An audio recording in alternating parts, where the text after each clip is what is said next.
Ladies and gentlemen, welcome to scenic Van Nuys, California for Pro Wrestling Guerilla's All Star Weekend number 6. Now, before I get started, I have to remind you that All Star Weekend 6 is a co-production between the offices of Food and Beverage, commissioned by myself, and the offices of Professional Wrestling, commissioned by Dino Winwood. Dino Winwood, who is nowhere to be found. I know, it's intriguing. But I know where Dino Winwood is. Where is he? Dino Winwood is by the side of the road somewhere. Because he was in a very serious car accident tonight. And I hate to smile. No. I love to smile at the fact that Dino Winwood was in a serious car accident. Because it means one thing, and one thing only. Who's running the show? Exactly, my friend. Tonight, I'm in charge!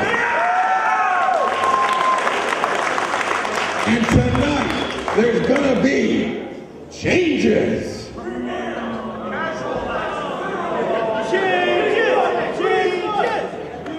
First of all, Jack Evans and Roderick Strong both have had shots at the Pro Wrestling Guerrilla World Championship. Jack Evans and Roderick Strong both were defeated by champion Bryan Danielson. And tonight, they were scheduled to have a match that would decide who faces the champion tomorrow night. But that is no more. Because you see, a single match between these two men proves who's the better man tonight. But a best of 3 series proves who is the better man, period. So tonight, tomorrow, and January 27th, if need be, Roderick Strong and Jack Evans will have a best of 3 series to determine the #1 contender for the Pro Wrestling Guerrilla World Championship.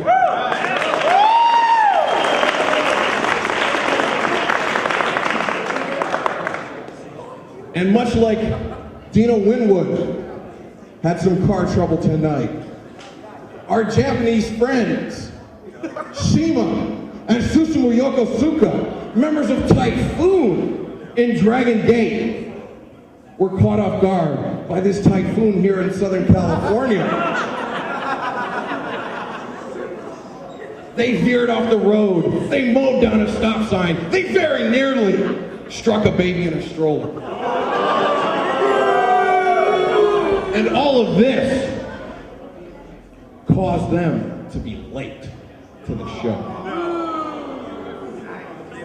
And so CIMA and Susumu, rather than bring you out here and excoriate you here in the center of the ring,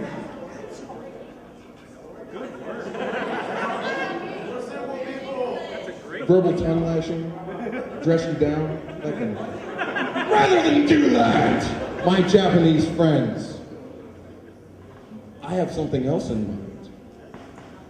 Susumu Yokosuka and CIMA, tonight, you two, stablemates, will face one another here tonight at All Star Weekend 6.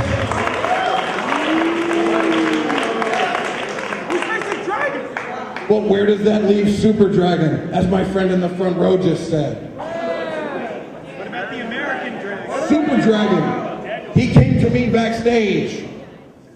He very level-headedly requested. Actually, he slapped me across the face until I changed his match tonight.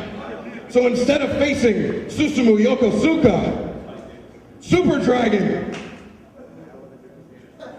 under the penalty of more slaps to myself, has the night off. Pain!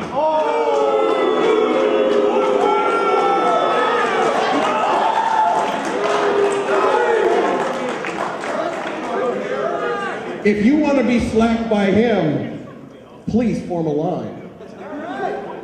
But if Susumu Yokosuka and CIMA and Super Dragon and Jack Evans and Roderick Strong have all these changes to this their matches, where does that leave Pro Wrestling Guerrilla World Champion, American Dragon, Bryan Danielson?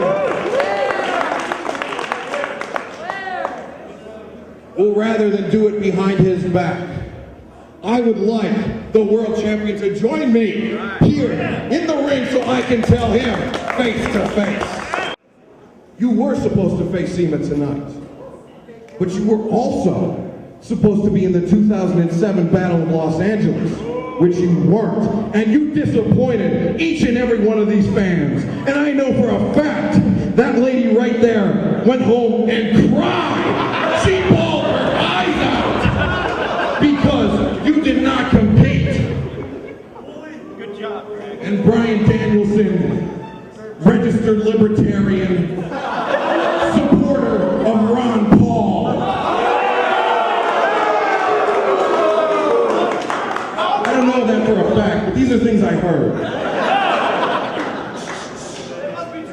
Tonight, rather than have a rematch with CIMA, I'm offering you Johnny Ian, you the cameraman, and you the fans of Pro Wrestling Guerrilla, a match that has never, ever occurred in a Pro Wrestling Guerrilla ring before. In a match of untold magnitudes. A match that will shake this promotion to its very core. And Bryan Danielson, American Dragon, Pro Wrestling Guerrilla World Champion. It is a match that is going to occur right now!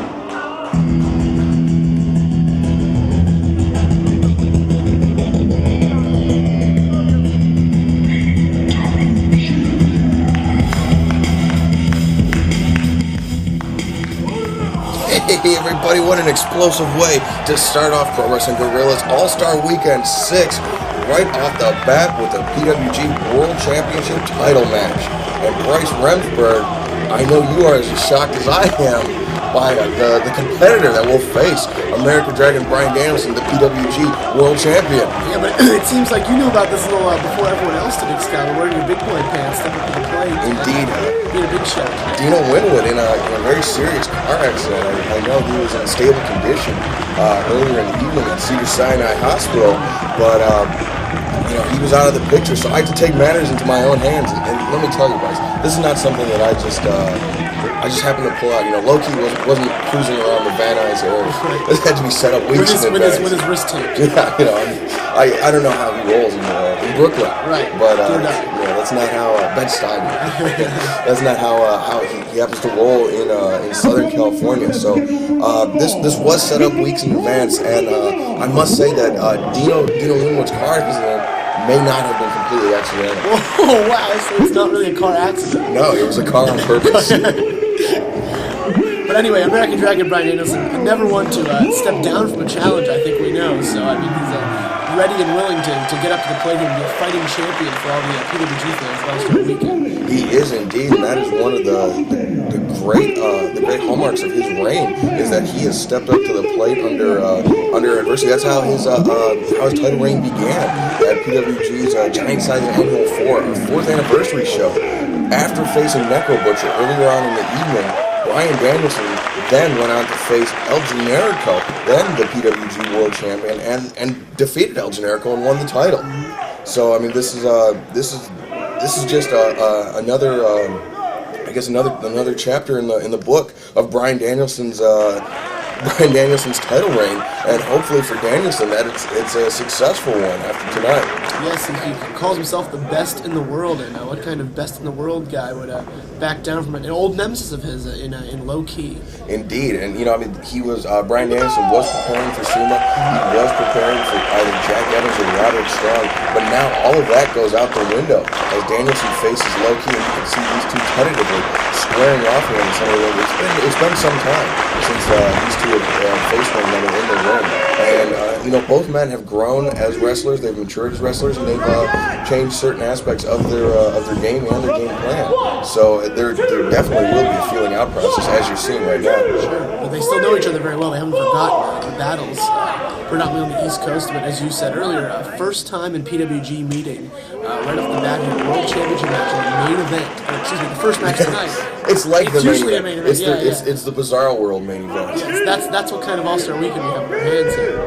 And so Loki and Bryan Danielson starting off the PWG All Star Weekend 6, and we have also got some more in store for you later on tonight. But right now, let's turn our focus back into the ring. Don't think you're watching the DVD in reverse or something. That's true. That's how it was. Loki with a clean break. They show sportsmanship here by the challenger. Bryan Danielson, I think, was a bit surprised by that. I think he may have expected Loki to take advantage of that opportunity. Absolutely. And now Danielson sweeping the leg. As you said, a great feeling out process. Just seeing what each other's got. They haven't exactly been in the same promotions or crossed paths often very recently, but that doesn't put away the battles they've had. Bryce, you have to mention that Danielson did not sweep the leg. He did not. That is why Kreese kicked him out of the Cobra Kai dojo. And so I don't know that Kreese kicked him out, but he asked Miyagi to tell him about sweeping. He's not welcome. That's right. And so now Loki, I believe, a member of the Loki dojo, which is like the Cobra Kai dojo, except slightly different. Yes. They are.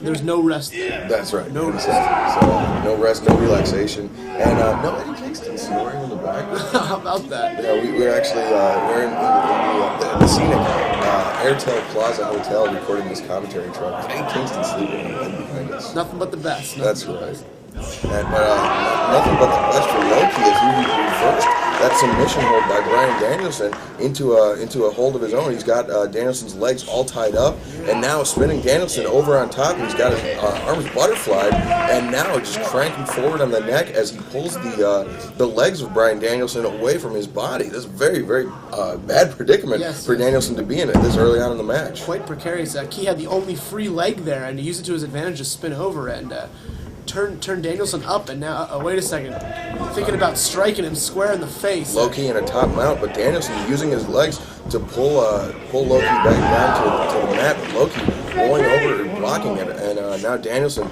he's gotten one leg hooked, but Loki back up to a semi-vertical base into a pinning predicament, but only getting a 2 count, says referee Bryce Remsburg. Acting senior official, Bryce Remsburg. Studly as always. And now Loki, again with the legs, goes for a side headlock. And now Danielson pulls him into a pinning predicament, only a 1 count. And Loki back to the seated position. And now Danielson bringing him up to the ropes. Loki with his back against the ropes, his arms over. Not a clean break. Almost a clean break. The thing about these two guys, they're so dangerous. We've seen them all win matches with pinfalls. We've seen them all win matches with submissions. And both of them have hallmark moves that are able to put you away.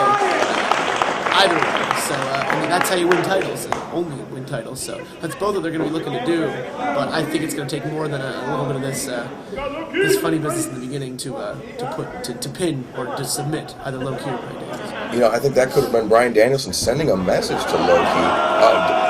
Danielson ducking out of the way. He does not want to get into a striking exchange with Loki, and that is one of Loki's trademarks. Is his kicks, is his strikes, and so I think Danielson knows that hasn't changed over time, and so that is something that he's going to be wary of, and something he's going to want to avoid throughout the progression of this match. I can't say I blame Bryan Danielson there for sticking his head between the ropes.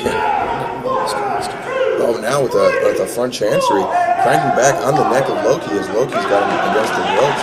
Bryce Remsburg makes an unenviable task. Coming between them. Oh! Loki breaking away and hitting a chop to the chest of Bryan Danielson. And you know what, Bryce? I think that would be the first to know. Yes. It should be noted that Danielson was the first guy to not break clean. Low-key actually just kind of retorting there. But still, staying within the confines of the rules, sort of.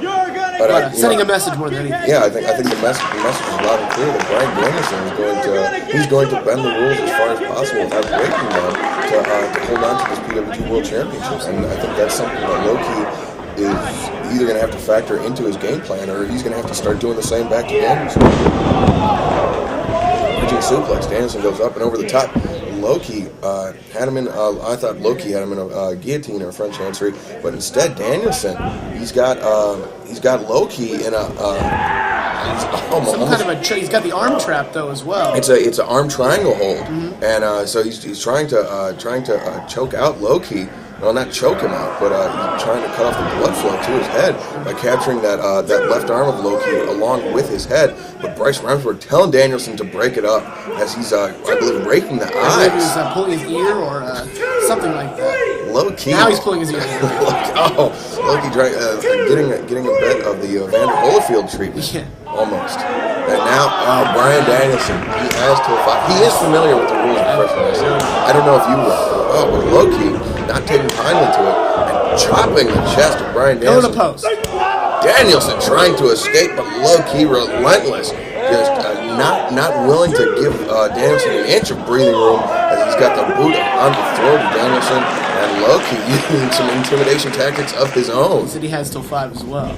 And now Loki with the snapmare going off the rope, flashing elbow, driving his elbow, pointing his elbow straight to the chest of the PWG World Champion. No height, no finesse, all impact on that one, right down across the chest. And what an impact Loki can make in his return to PWG in the opening match to win the World Championship. All be the talk of the town here in Grand Nice. What an incredible feat that would be, and Loki with the body scissors applied is looking to do exactly that. He knows, I believe. Oh, now returning in kind again. This seems to be Bryan Danielson dictating the pace, and then Loki following suit. It's like he does what Danielson does back to it, but except he steps it up just a little bit more. And he lets him do it first, so Danielson in a way is digging his own grave. Indeed, but now Danielson trying to get struggling up to a vertical base as Loki's got the body scissors applied. You can see how he's squeezing on the ribs of Danielson, and but Danielson able to get up, and he could be going for the Inigo Montoya Andre the Giant, or no, the Wesley Andre the Giant move from the Princess Bride. But Loki bringing him back down to the mat. He's got the arms wrapped around the head, cutting off the blood flow to the brain of Bryan Danielson, along with cutting off the oxygen to the lungs by squeezing the ribs. And Danielson is in a very, very bad situation here. Yeah, very smart by Kido, because all of his limbs were off the ground, and he don't have much control. So he brought Danielson down and tried to, I believe, the carotid artery, as Guerilla Monsoon would say. Indeed. Cut that off, and it's lights out city. Now Loki ramming his shoulder into the midsection of Bryan Danielson after he was just squeezing on him with those powerful legs of his. Shooting the air up into his chest now. And Loki is really punishing the champion here early on in this matchup. Textbook scoop slam right into a cover. Only getting a 2 count or maybe even a 1 count as Bryan Danielson trying to escape from Loki. I know Danielson knows he has to catch his breath, and there we see Danielson does sweep the leg. Yep.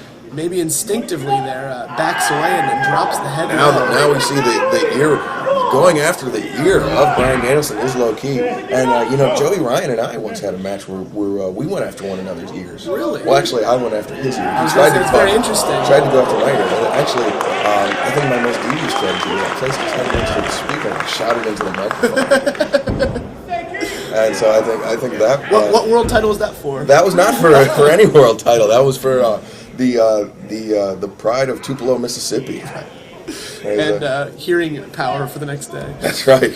Joey Ryan, he later confessed to me that he was unable to hear out of his left ear for 3 weeks. That's a moral victory. Yeah.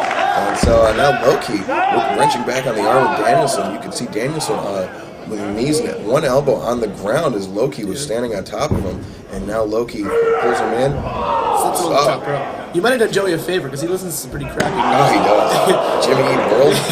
More like Jimmy Eat Crap. But now Danielson out on the apron after getting his midsection caught up on the top rope and then getting kicked in the midsection by Loki, and Loki placing his shoulder into the breadbasket of Bryan Danielson, knocking him off the apron, and Danielson on the outside. This is not a position we're used to seeing the PWG World Champion in. No, absolutely not. However, you can't win titles on the floor, Excalibur.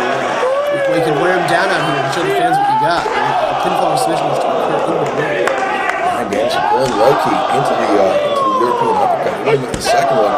Loki with a chop right in front of the fans at ringside. And this is why that extra $5 for a ringside ticket is worth it. Absolutely, especially getting here early and getting the front row.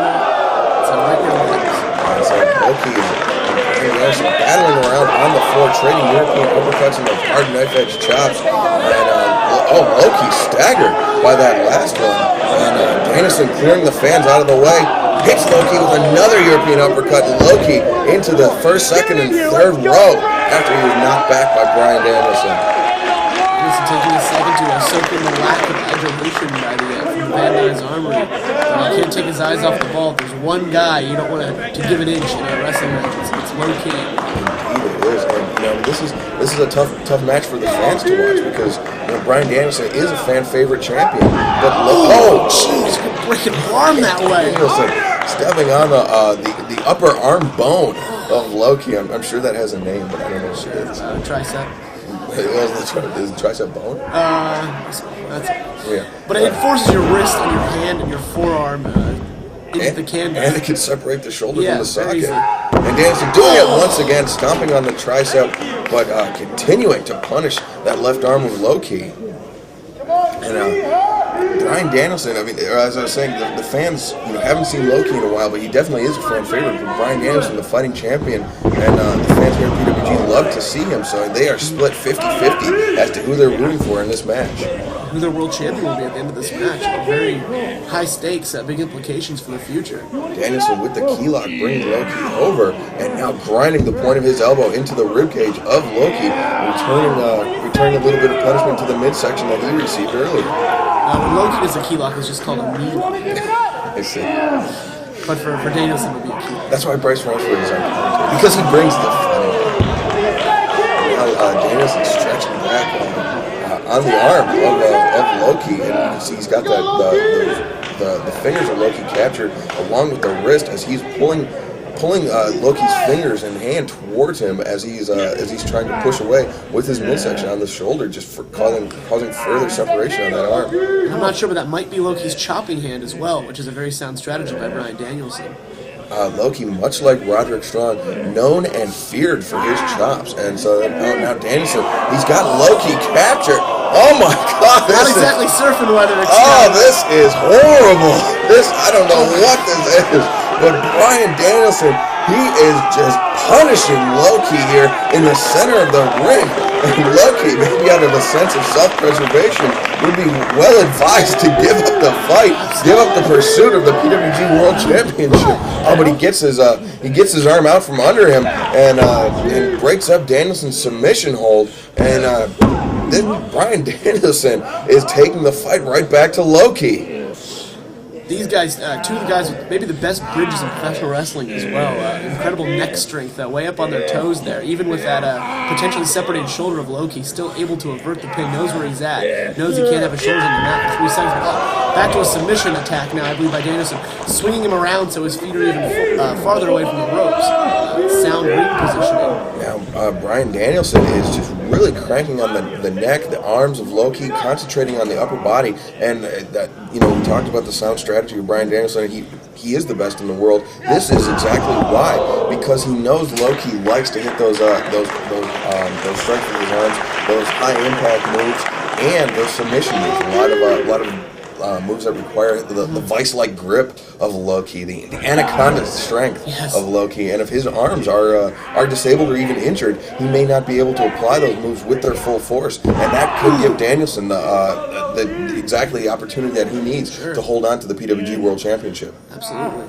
Now wrenching that tricep bone down across the shoulder, and another stomp. We really need to have a medical textbook here because I'm sure it's not. Perhaps a PA student. I'm sure it's not the tricep bone, but whatever it is, Bryan Danielson is really working it over for Loki. Indeed it does. And now Bryan Danielson, scientific textbook irate, bringing things down to the basest of levels, raking the eyes with his thumbs, trying to gouge the eyes out of Loki. The great equalizer, as it were. Indeed, no matter how much you work out your arms, your legs, your chest, you can't work out your eyes, and that's what Loki is finding out. His body is a temple, but the eyes are You can stare at those IE charts all day. It doesn't do anything. The eyes, in fact, are the groin of the head. Quite they are, as Loki is finding out the hard way right now. Danielson continues the attack as he traps Loki in the corner, slapping him across the face. And I'm not sure that's what you want to do to a challenger like Loki. I mean, a blatant show of disrespect is not something that Loki would take kindly to, but he could be in such a position, he could have endured so much punishment thus far that he can't really fight back from those signs of disrespect. Actually, he could be awakening a sleeping warrior though, as well. Front chancery suplex, taking Loki over the top, shades of Satoru Sayama, the Tiger Mask, the original Tiger Mask, and I guess that would make Loki Dynamite Kid, except Bryan Danielson going up to the top rope could be going for the diving headbutt like Dynamite Kid. And Bryan Danielson, like those two men all rolled into one, comes off the top diving headbutt, finds its mark on the shoulder of Loki, and now Danielson, he's got Loki, he's got him in the chicken wing, but Loki fighting up to a vertical base, trying everything to get over to the ropes, but Danielson trying to bring Loki down, but Loki knows that he is in trouble. He knows that he's not in a position. He knows what comes next is that cattle mutilation, which Danielson's won a lot of matches with. Loki charging Danielson back into the turnbuckle, but Danielson charging Loki forward into the turnbuckle, diving in, misses the elbow shot. Loki escapes out of the way. Oh, kick just leveled Bryan Danielson. So much force behind that. Loki not very tall, but incredible. Just spun on explosive right on the side of Danielson's head. And this is the opportunity. This is the least that Loki needs to get back in the game. You can see him trying to massage his own arm and shoulder, trying to get some feeling back in it so he can tough this one out, which I'm sure he would try to do. Loki, you're exactly right. Such explosive speed and strength, coming out of nowhere with that rolling kick, catching Danielson right behind the ear with his heel. And you can see Danielson is dazed, feeling the effects of those chops as Loki backs him up to the ropes. Loki, holding his left arm to his side. It's almost like it's a dead arm. And so using his right hand to deliver those chops as he sends Danielson into the ropes. But Danielson, after the Irish whip reverse, and then wrenched down on that arm, hits Loki with a European uppercut, and now staggers Loki. No longer will Loki make fun of people's cerebral palsy. He knows how it feels. Almost like the axe bomber from Loki. Yeah. Another one from Loki, and goes for the third. Danielson ducks, rolling soul butt to the midsection, and then the kick to the back of the head from Loki. Danielson up to his feet. Oh, coming off the ropes, the kick to the face. The diving Gamengiri, and now Loki with the cover, 2 count only as Danielson able to kick out. Loki, that's one of his trademarks there. He's got to be asking himself what it's going to take to put this guy away, but he knows what it's going to take. He's been in the ring with Danielson before, and he's not going to let that world championship slip through his fingers easily. You know, I'm not sure that these two men have been in the ring with so much on the line, the pride and prestige of the PWG World Championship, and also, as we always stress here, the trip to the pay window. As soon as you are the champion, your salary takes, I believe it's a 10 times multiplier. 1,000%. Yeah, as the PWG World Champion, rolling back elbow to the chest of Danielson. Loki brings Danielson up and slams him down face first. 1, 2 count only. A very unorthodox move, but a very effective move from Loki. Absolutely. And Loki does know that as long as being able to call yourself PWG World Champion, the pride and prestige and that pay increase, that will put shirts on the backs of Loki fans worldwide. And so he uses that money to turn it into merchandise, and he makes another 10 times multiplier on the merchandise. Wow. So I mean this is big business for Loki as he is trying to squeeze the life out of Bryan Danielson. You can see almost like I guess it would be a body triangle, which may or may not put him in a new tax bracket. But I feel the congratulatory call from Governor Schwarzenegger will make it all work. Indeed, and with that pay increase, Loki could afford a new CPA. That's exactly what Bryan Danielson did when he became PWG World Champion. Butterfly suplex into a cross arm breaker. Loki is in very, very deep trouble here. He is in big trouble in Little Van Nuys, and Bryan Danielson now with the top mount raining down forearms and slaps to the head and face of Loki. Now swings back over into the cross arm breaker, but Loki, you can see with his fingers locked, trying to prevent Danielson from stretching out that arm and shoulder, gets his foot over the bottom rope, but Bryan Danielson doesn't break immediately, inflicting more and more punishment to that shoulder of Low-Ki. The ropes, I believe, saved Low-Ki's bid for the PWG World Championship right there. That would have been it. Luckily, he was within distance of that for him, and now Danielson collecting his thoughts, asking himself what he's got to do to put this guy away, but I'm sure he's got a few more tricks up his Danielson coming off the ropes with a dropkick, sending Low-Ki to the outside. Low-Ki staggering into the laps of the fans here at ringside in the front row, and Bryan Danielson, you know he's plotting, you know he's conniving in the ring. Comes through, but Low-Ki cuts him off at the pass with the edge of the Guerilla as Bryan Danielson was coming through the ropes. And now, what is this? Low-Ki going up to the top rope. Raining down a stomp on the lower back of Bryan Danielson. Low-Ki a desperation attack, but a very, very effective attack as he just stomped the life out of Bryan Danielson, only getting a 2 count. Sending that middle rope, which is basically an elevator cable, into their deep into the midsection of Danielson, not to mention the impact on the tailbone and lower back. And Kino just measuring him up. Got him squared up for those kicks to the chest, to the lungs of Bryan Danielson. And Danielson, well known for his superb cardiovascular conditioning, but no amount of conditioning. Oh, Low-Ki with the roundhouse kick to the side of the head of Danielson, and Danielson just slumps over, and Low-Ki down to the mat, trying to catch his breath after all those desperation maneuvers. This is the first break that he's had, the first opportunity that he's had, but he's very quick to capitalize on that hard roundhouse kick. 1, 2 count only as Danielson able to kick out.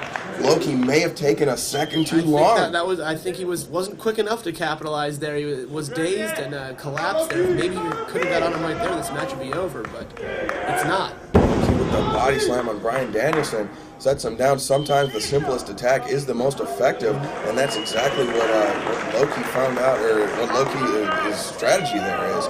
And so now Low-Ki up to the top rope. High rent district. Haven't seen this in a while.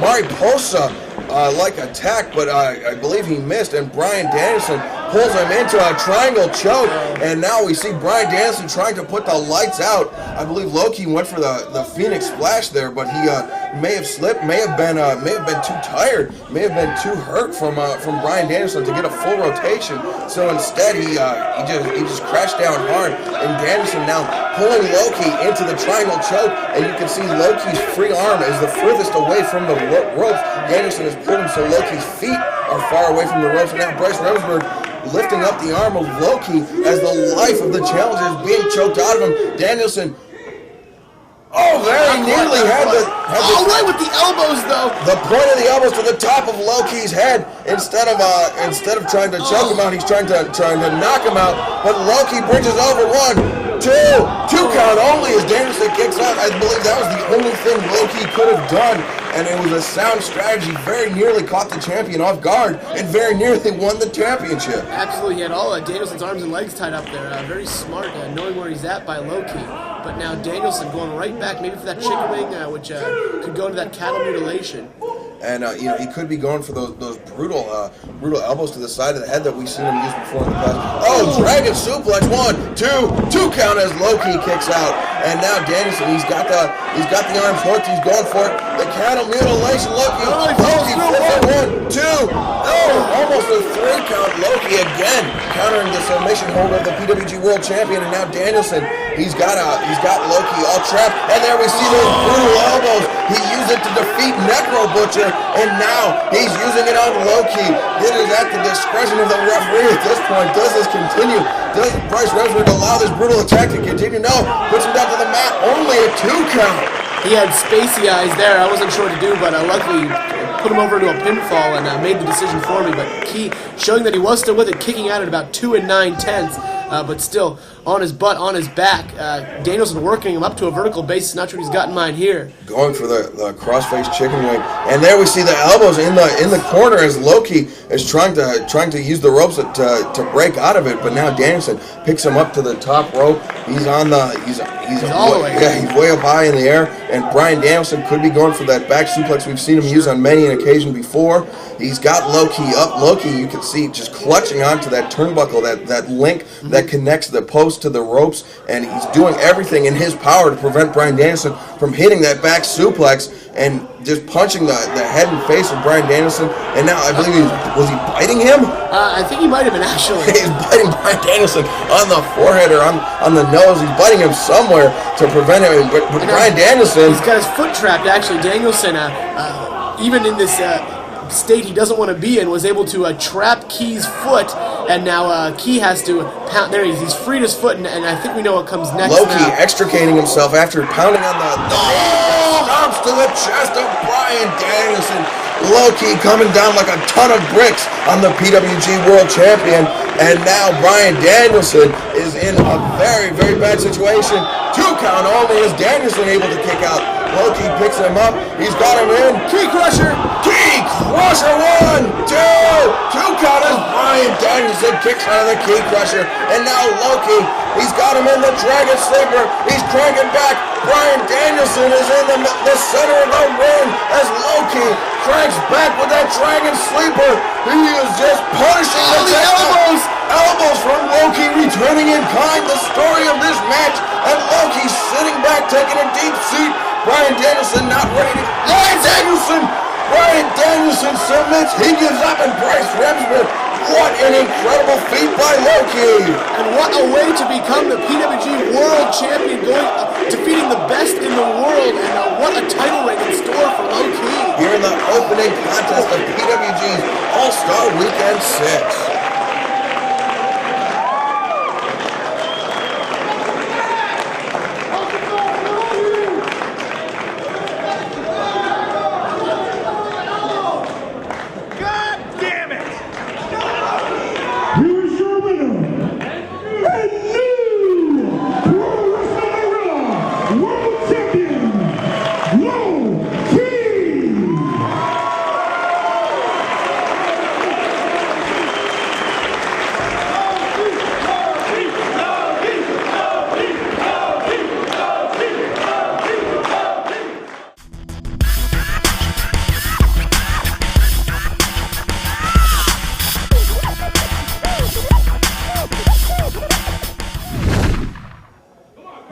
And after that shocking turn of events here in the first match, of the opening match of All Star Weekend 6, we are on to the second match between Karl, the Machine Gun Anderson, and El Generico, the generic luchador. And joining me in the commentary booth is none other than the King of Hearts, Eddie Kingston. King of Hearts? Yeah. I'll take that. You like the Hearts, though. I do. And the King of Dynasty. Yes, I am the King of Diamonds. And my boy Machine Gun is in the ring against El Generico. Indeed he is. And El Generico, former PWG World Tag Team Champion, former PWG World Champion. Yeah, that's when the company was, going downhill. Yeah, but now with Low-key at the helm, things are looking up. It's bright. It's a bright new The day. future is bright. And now with Eddie Kingston in PWG, things are looking up. Well, you know what the deal is. Wherever I go, the houses go up, the ratings go up.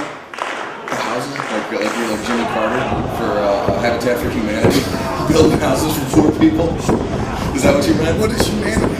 Anyway, Karl Anderson stopping a North Carolina mudhole in El Generico. North Carolina mudhole. Getting things started out early on here in this matchup. Jumping the gun on El Generico. Oh, see, Machine Gun, jumping the gun. I didn't even think about that. Is that ironic? A little bit. Okay, I'll take that. Nice back elbow. Generico feeling that one. Generico and Machine Gun, this is the first time they've met in singles or tag team competition. So this is a new encounter for Generico, and I'm not sure. I think he's taken a little bit by surprise. And Machine Gun taking a little bit by surprise, but Generico taking the big man off of his feet. Another one, and I'll go for the third. I thought, but the Generico got ducked too soon. Rolls through over the top of Machine Gun. And drop kick to the back of the head. Karl Machine Gun Anderson feeling the effects of El Generico, of course, the fan favorite in this match, Eddie Kingston. I don't get it. You don't care to pontificate on why El Generico might be the fan favorite? My pontification of El Generico being a fan favorite is, I just don't get it. Oh, Machine Gun, low bridge, goes over the top rope. It was jawing on the floor on the outside. That unforgiving concrete floor. That's going to stop him from making out with girls. El Generico up, over, and back inside, faking out the Machine Gun. Karl Anderson took off and was headed towards the backstage area. He wanted to be dove on, especially by El Generico. No, it's dove. say stood, you guys make fun of me. It's stayed. It is stayed. Okay, I'm just making sure. Eddie Kingston said stood as the past tense of stayed. Like, while I was snoring. Like, I stood at his house last night. But that's okay. Oh, Machine Gun thought he got him. Oh, Machine Gun, once again, being taken advantage of by the generic luchador. Outsmarted. And it's not something we're used to seeing. Karl Anderson usually using his brute force to his advantage, just like that, with a beautiful tilt-a-whirl backbreaker. And now, pulling on the eye sockets of El Generico and pulling on his mouth. Referee Tony Roma, who's famous for his ribs, is breaking Tony Roma! I'm up with the rib. Oh, he's making him humble. He's got him in the camel clutch in the center of the ring. And then we see again, working over the eyes of El Generico. El Generico, the majority of his head is protected by that mask. But now Machine Gun has found the one weak point. As referee Bryce Remsburg said in commentary, the eyes are the groin of their head. Yes, take that, Machine. And so Machine Gun is really, now just mocking El Generico. The fans not taking too kindly to it, as they're really giving Machine Gun what for. I don't understand it though. Machine Gun has a good look. He is. You know what I mean? He has that NWA-ish look. He does, yeah. And I don't know why they're not behind that. He looks like a champion. He does, a tag champion. And El Generico looks like he's getting his back worked over by Karl Anderson. And a stop to the small of the back, and Anderson picking Generico up to the top and working right on that back again. Diving knee drop from Karl Anderson, right on the face, right between the eyes. 2 count from Tony Roma as El Generico kicked out.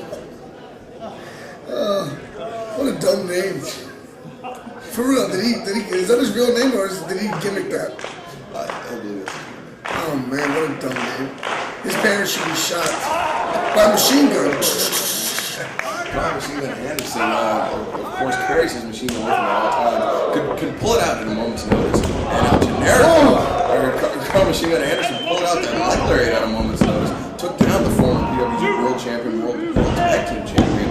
And now Machine Gun, this would be a huge victory for him. And a victory here over a former champion would put him in line for a shot at Loki. Loki newly won PWG World Title belt. Yeah, definitely would skyrocket him up. His stock would fly up, baby. Indeed it would, and be like Wall Street with Bulls and Bears. Small white title Wall Street. Oh yeah, doing steel work, but not trading on the stockroom floor, on the stock floor? No, what's the stock? Okay. And Generico, Karl Anderson telegraphed that one. Generico hit with two feetsies to the front of the face. Generico takes down Machine with an arm drag, a second arm drag, and Karl Anderson blocked it, hit him with a knee to the midsection, sends Generico into the corner, charges in after him. Generico with the elbow up, Generico up to the second rope, gets the boot up. DDT? Up and off that top. Hurricane Rana takes down Karl Machine Gun Anderson. Anderson spills to the outside. Generico still inside. This could be trouble for Machine Gun. Move up and over the top. El Generico comes crashing down on Karl Anderson on the floor. That sucked. For Karl Anderson, yeah. But not for El Generico, not for the fans. We're very appreciative of the efforts of both men here tonight. El Generico is one of the whitest luchadors I've ever seen in my life. Well, not all Mexican people are tan. As a Puerto Rican, you should know. Not all Mexican. I'm pretty tan. Tan for Not too much. and El Generico. That's soda. Oh, right on the forehead. Can I get a bell? Tony Roma, I think, was momentarily distracted by Chris Ronin from the second row. And took his eyes off of the action inside the ring. Big crossbody block. That's it. That's two count only is Karl Anderson able to kick out. You can tell we're in 2008 because back in the day, Ricky Steamboat usually has the finish. That's true. And the thing is though, you count Karl Anderson out. You say he's your boy, but you would think that he would be able to counter. But it's a high crossbody. That's true. Generico went for the brainbuster to Karl Anderson, broke free, hits him with a shot, another shot, and these two men just exchanging blows in the center of the ring. Karl Anderson, indeed he is. Karl Anderson a bit rattled. Generico off the ropes, goes for the clothesline. Karl Nice. Neckbreaker takes down Generico. A 2 count again as Generico able to kick out before the 3. Lucky. He very lucky. Good luck. Karl Anderson brings him up to his feet. Oh! He clobbered him with that. That's a lariat. 2 count again as El Generico kicked out. Generico went for that haymaker punch, but Karl Anderson was a step ahead of him. Ducked away from it, hit the ropes, and came back with that big lariat, taking Generico off his feet. Now he's setting him up. Could be for a powerbomb, could be for a power driver, could be for any number of things. Any number of things there. Generico's reversing it. Oh, the big chuck. We see this DDT here. Generico going up, going for the DDT, drives down Karl Anderson.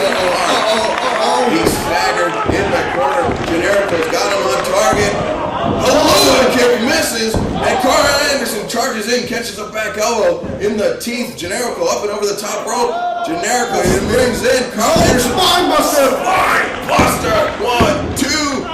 Oh, very nearly a 3 count. I thought that was it. Generico countered another crossbody block, Anderson countered Generico's crossbody block, hit him with a spine buster, and very nearly had the victory. That was too close. Very, very close. But Generico slow to get to his feet. Karl Anderson, victory is well within his grasp. Charging into the corner, going for the double knees, but Generico ducks out of the way. Halua kick to the back of the head. He has rattled Karl Anderson. Now he's got him in for the Tiger Suplex. 85, half and half. 1, 2, 3. No! Only a 2 count. Only a 2 count. Eddie Kingston, that was a I'm kind of upset. Very close. I really thought that was it. You thought that was it, but yet Karl Anderson's the one you're voting for. That's my boy. Pick a side. That's my boy. I'm with Karl. I'm with my man Karl Anderson. After he was just planted by that Tiger Suplex 85, Generico goes up for the brainbuster. Karl Anderson goes behind just out of sheer desperation. Oh, he's loopy. He is loopy. Taking a couple back elbows. Generico coming off the rope. Karl Anderson goes for a clothesline. Generico rolls through into the brainbuster, but Karl Anderson reversing him up, picks him up, and drops him down face first. Beautiful counter by the machine gun. And Zaguri to Generico. Roll 1, 2, 3. Oh, 2.99. Karl Anderson very nearly came away with an upset victory over El Generico right there. Wait a minute, if it was 2.999, that's almost a 3, but not quite. Wouldn't it be a 3 because 9's greater than 5? I remember a little bit. You don't round up in counting. Oh, okay. It's just the hand has to hit the mat. I just think Tony Romo sucks. Tony Romo, Dallas Cowboys work. Oh! The Halua kick! The Halua kick that just rattles your. Sends him down with the That's it. He's done. He's done. This sucks. 3. That is it. El Generico defeats Karl the Machine Gun Anderson here in a hard-fought contest. The second match of the night at PWG's All Star Weekend 6.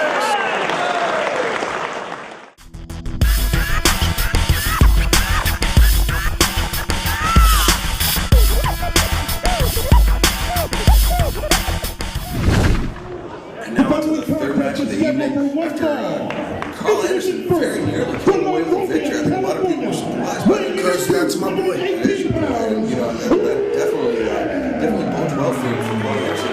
His singles career, before he was not really taken seriously. He's kind of looked at it as Joey Ryan's lackey.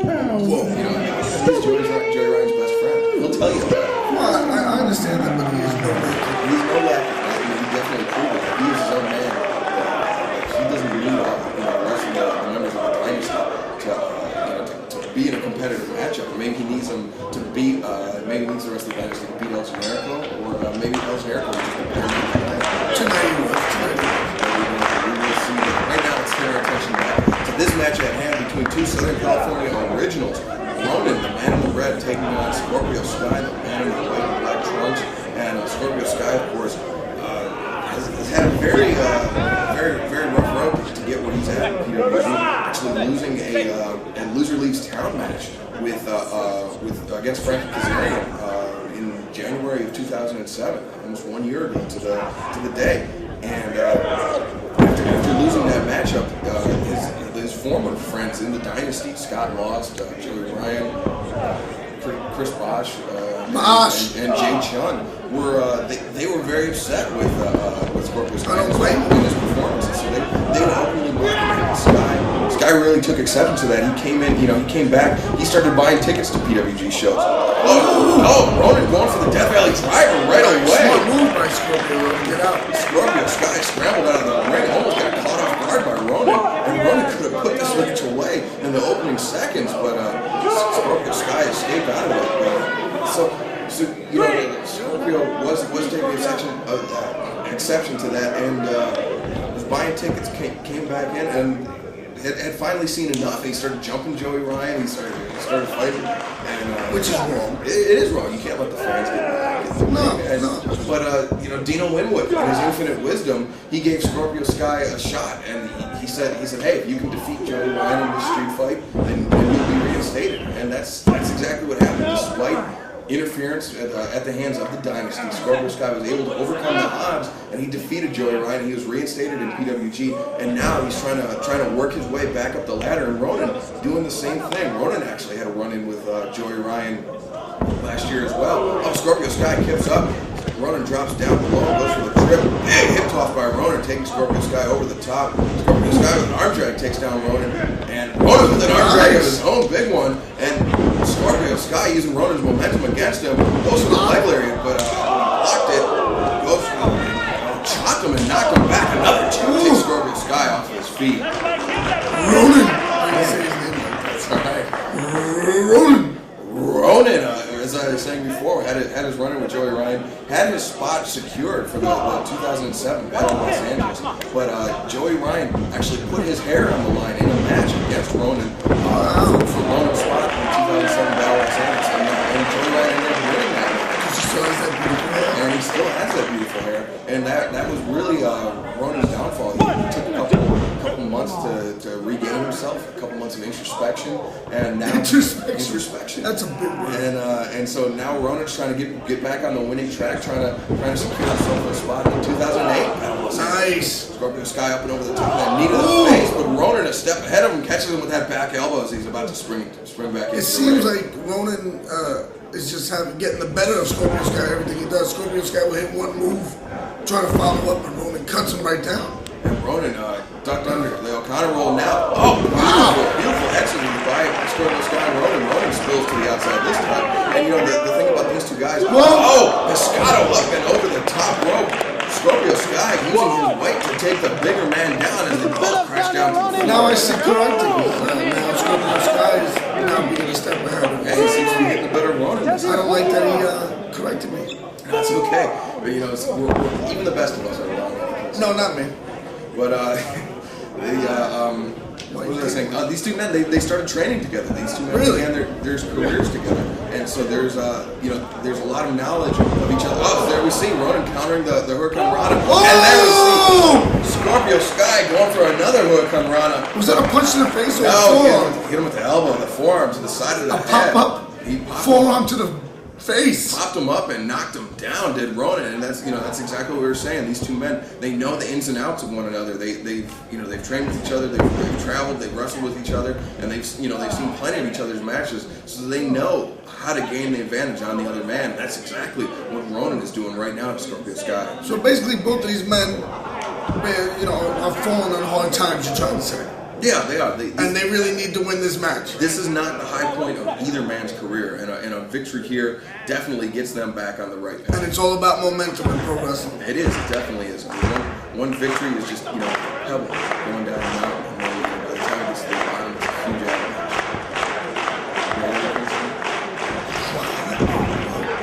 It's a metaphor.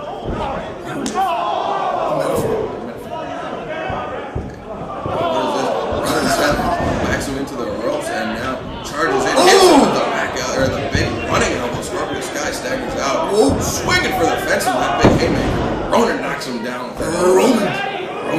Ronin's a big dude. He is a big dude. Closing. A doy pose. Yeah, trying to get into the head. You'll see that later. Yeah, trying to get into the head of Scorpio Sky. Maybe get in the head of Naruki doy in the muscle elbow. Does he want some of the doy? I don't think he wants any of the doy. I don't think he wants any. No, I don't want no doy. What do you think? It's pineapple.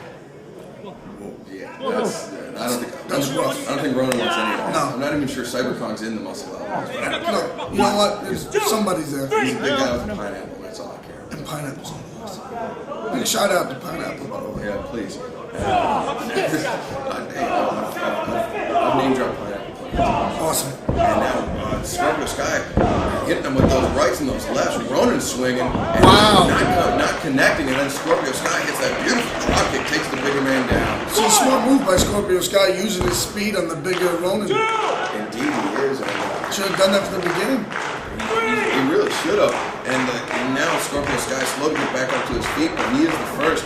Now sending Ronin into the ropes. Ronin, though, a little too heavy for him to throw him down without that added leverage, but Scorpio Sky using his momentum off the ropes. Oh! Big tilt-a-whirl backbreaker takes down Scorpio Sky. Again, momentum. Still on the side of Ronin.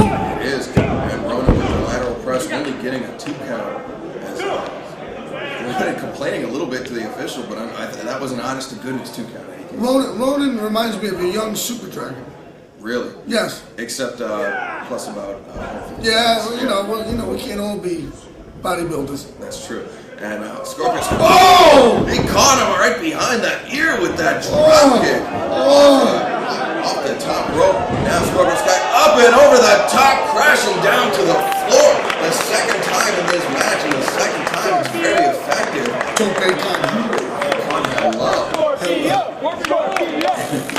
That's all I'm gonna say. That's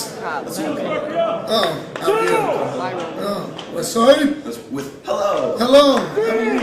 And Ronin's And still, rainbows. Ronin's still feeling the effects from the tope on the floor. And Scorpio Sky trying to collect himself. I think he might have landed a little awkwardly on some of those chairs on the inside. Oh, that's why it's called high risk. That is it. Indeed it was. And he's going to the Ronin looks kind of out. Yeah, he does. And Scorpio Sky having some trouble. Can't lift that big man up. Ronin, Sky comes in under the rope for the 20 count. And now Scorpio Sky picking up Ronin and telling him the front chancery. Jesus. Just heaving him into the ring. Ronin, look at him. He is a wreck. He has to get on him though. Ronin is so loopy, you gotta get on him quick. Scorpio Sky going up to the top. What does he have in store for the big man? Comes up, cross body. This could be it, Eddie Kingston. That's it. 2. Oh, there he is. 3. This is ridiculous. I'm gonna go home. If one more person kicks out of a cross body, I ain't going home. Ricky Steamboat digging his own grave so he can roll over in it. Isn't he still alive? That's what I mean. Oh, okay. Ricky Steamboat disappointed in Ronin in more ways than one. Going for the butterfly, twisting into a backbreaker. 1, 2. Oh, very nearly a 3 count as Scorpio Sky. I'm surprised that Ronin. Wow, Ronin maybe he was playing possum. Very well could be that. I'm not sure what, and maybe this is his second win. But Ronin coming off the rope. Scorpio Sky diving or jumping knee attack to the face of Ronin. Ronin is staggered. Picks him up. Hogan Andre the Giant WrestleMania. Let's do the Yokosuka. One of those two. Body slam express. Scorpio Sky going up to the top rope once again. Could be going for another crossbody. Could be going for that frog splash we've seen him use very effectively many times before. We gotta hurry up though. He's taking way too long. He's up. He's Don't here worry about the crowd. people. Don't worry about them. Big frog splash finds it. Mark. Oh no. Got him. There he is. 1, 2. Oh, very nearly a 3 count once again. He was clutching his ribs after he landed from that frog splash. Oh, there's just so much impact. High impact maneuver and drove the oxygen out of Scorpio Sky's lungs. And that 1 second was just the break that Ronin needed to collect his thoughts. That's all it takes. That's all it takes. Scorpio Sky coming up, going for that jumping Hurricane Rana we've seen him use many times before. With a flying bulldozer drop kick. And now goes for the body, turn him inside out. Right in the throat. 1, 2. Oh my God! Scorpio Sky kicks out of the crowd. Look at this, very smart Ronin, right back at it. Picks him up. Boom! Bombs him down. 1, 2, 3. No, only a 2 count again for Ronin. Ronin, that may have been. I thought that was it. But that might be all he had left in the tank. He may have exhausted himself on that series of offense. And it was an impressive series. He definitely hurt Scorpio Sky with that. He definitely was. The bulldozer dropkick. The flying bulldozer dropkick. The flying bulldozer dropkick. The lariat that in the throat, and then a powerbomb. Big powerbomb with the deep touch. Scorpio Sky had to use all his. You know Scorpio Sky hit the back of his head, so he's. Wait a minute. Oh, there we see the Ace Crusher dropping him down after Ronin went for the Death Valley Driver. Ooh, drop kick to the side of the head. Ronin is staggered. He can't get up. He's having trouble. And there we see Scorpio Sky. He's got him up. He's got him up. What an incredible feat of strength, Eddie Kingston. Wait a minute. Oh, knee. The jawbreaker on the knee. 1, 2, 3. That is it. Scorpio Sky, in impressive fashion, comes away with the victory here tonight over Ronin. And that's a big win for him, like you said. Indeed, Scorpio Sky has the momentum at his back. 2008 starting off good for him.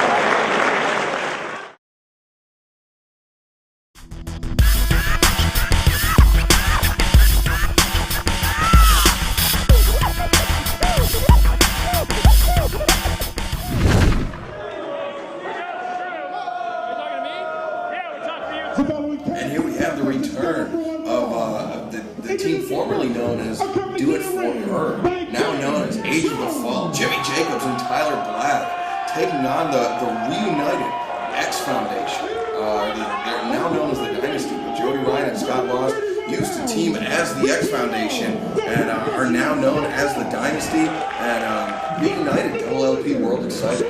Wouldn't Scott Lost find himself by now? So he wouldn't be Scott Lost anymore? Scott, you can't do anything by his last name. No? Yeah, you can't be Scott, I found it. Scott found? Maybe Scott found Christ? Because he's born again? I didn't know Christ was lost. He might be lost in Scott. Maybe Scott lost his life. Well, if he needs help, you should talk to somebody who's into it. Well, you know, the thing is, here in PWG, you have quite a bit of what we like to call wellness and lifestyle. No, I noticed that when I got here. Yeah, you know, I mean, I had to take a couple tests and. Yeah, we had your pee in the cup, not for any drug tests, just because we thought we might be in the cup. Really? I thought it was for a drug test. What is this? We wanted to see if how your aim was, if it was steady. All right, are we really? Let's turn our attention back to the match. All right, but I'm just saying. As Tyler Black and Jimmy Jacobs, two men who have made quite a name for themselves recently as a tag team. And Tyler Black actually part of the 2007 Battle of Los Angeles. He's been quite a few times since we last seen him. This is Jimmy Jacobs, first time back in PWG since his debut at All Star Weekend 4, I believe. He took on Chris Sabin and Alex Shelley, the Murder City Machine Guns.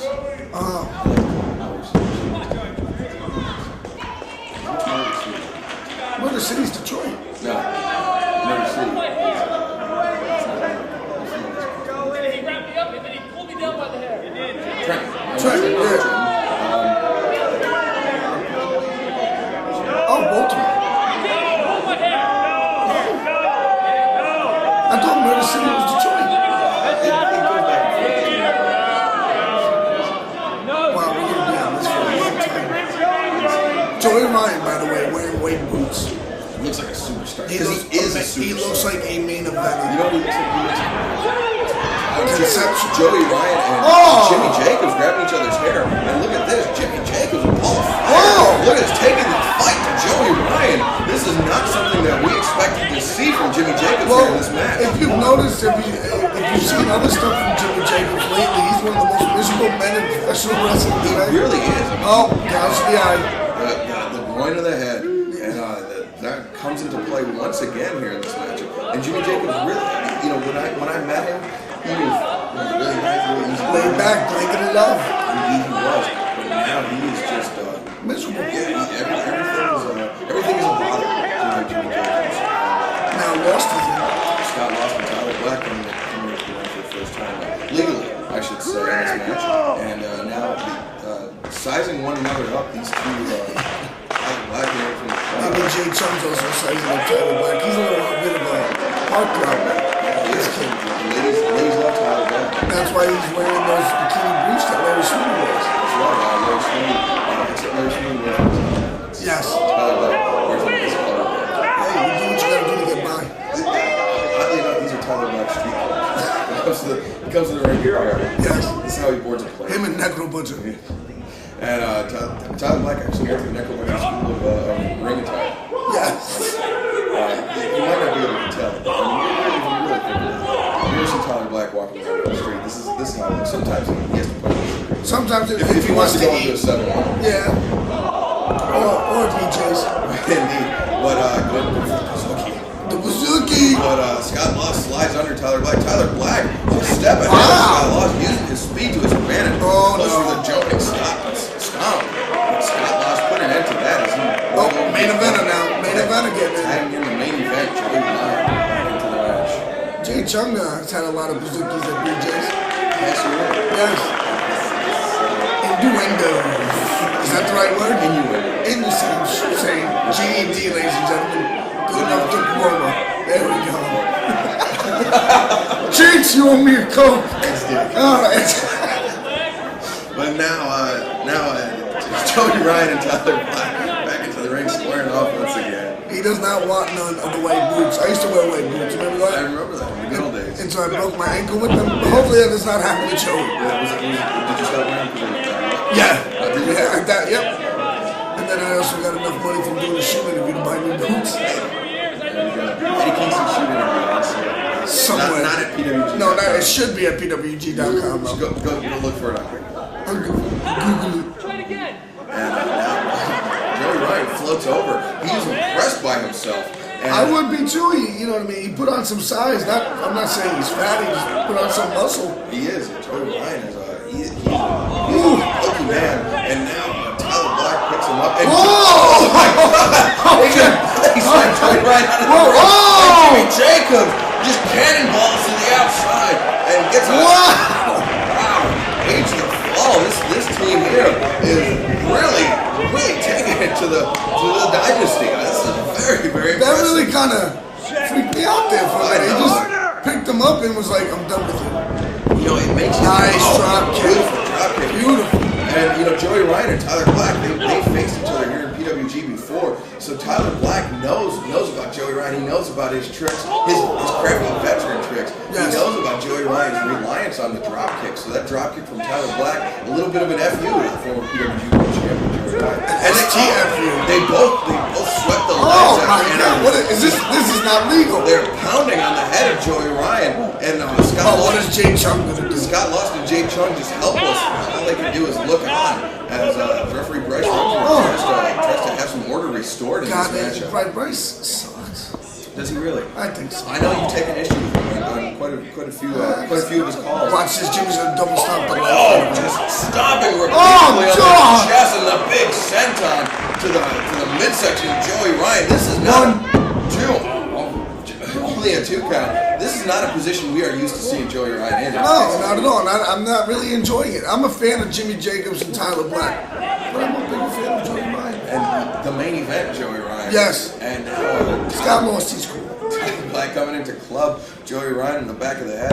Snapmare sends him over to the top. Tyler Black off the ropes.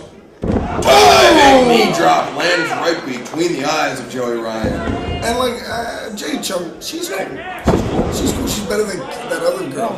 Candice LaRae, who you will be facing later on in the evening I will smack the shit out of in the big intergender 6-person tag team matchup between yourself, Claudio Castagnoli, and Human Tornado, taking on Candice LaRae, Chris Hero, and Necro Butcher. By the way, the reason why I brought that up is because we were wearing headsets, and they told me to plug the main man. That's right. And that's how we do it here. And Jimmy Jacobs. Kevin Sullivan running knee left. Rock kicks from Jimmy Jacobs and Tyler Black, really taking the fight to Joey Ryan. I have not seen Joey Ryan take this much punishment in a very, very long time, and I am shocked that he kicks it. I am impressed by the tag team. And now, look at this. Jimmy Jacobs standing on the hair of Joey Ryan as he's pulling him up by the arms and then a stomp to the breadbasket. Jimmy Jacobs, he is a miserable bastard, and he is taking it out on Joey Ryan. And I think he's a little upset that Joey has better hair than him. Indeed, he does. Joey Ryan voted, best follicular feat of 2007 by the fans of Pro Wrestling Guerilla. You try to sound smart. I did. But Lost, and there's the drop kick. Scott Lost was smart right there as he got the boots up into the back of Jimmy Jacobs, causing just enough of a distraction for Joey Ryan to hit that picture-perfect drop kick. Scott Lost charges in with that diving clothesline. Another big drop salt from Scott Lost, and now it goes up Manhattan drop on Jimmy Jacobs. Enziguri rattles him. Ooh, back brain kick. And now the diving knee from Scott Lost, but Tyler Black cut him off. And going for the crossbody or going for the huge springboard lariat, but Scott Lost cut him off. And Jimmy Jacobs, right to a gutbuster, the soul gut roundhouse kick to the side of the head. He's rattling 1, 2 count only as Jimmy Jacobs able to kick out. Wow, Scott Lost. He is a house of fire. He is a 10-story building of fire at this point, Eddie Kingston. That's a big building. Now, sending him into the ropes. Jimmy Jacobs is up in no man's land.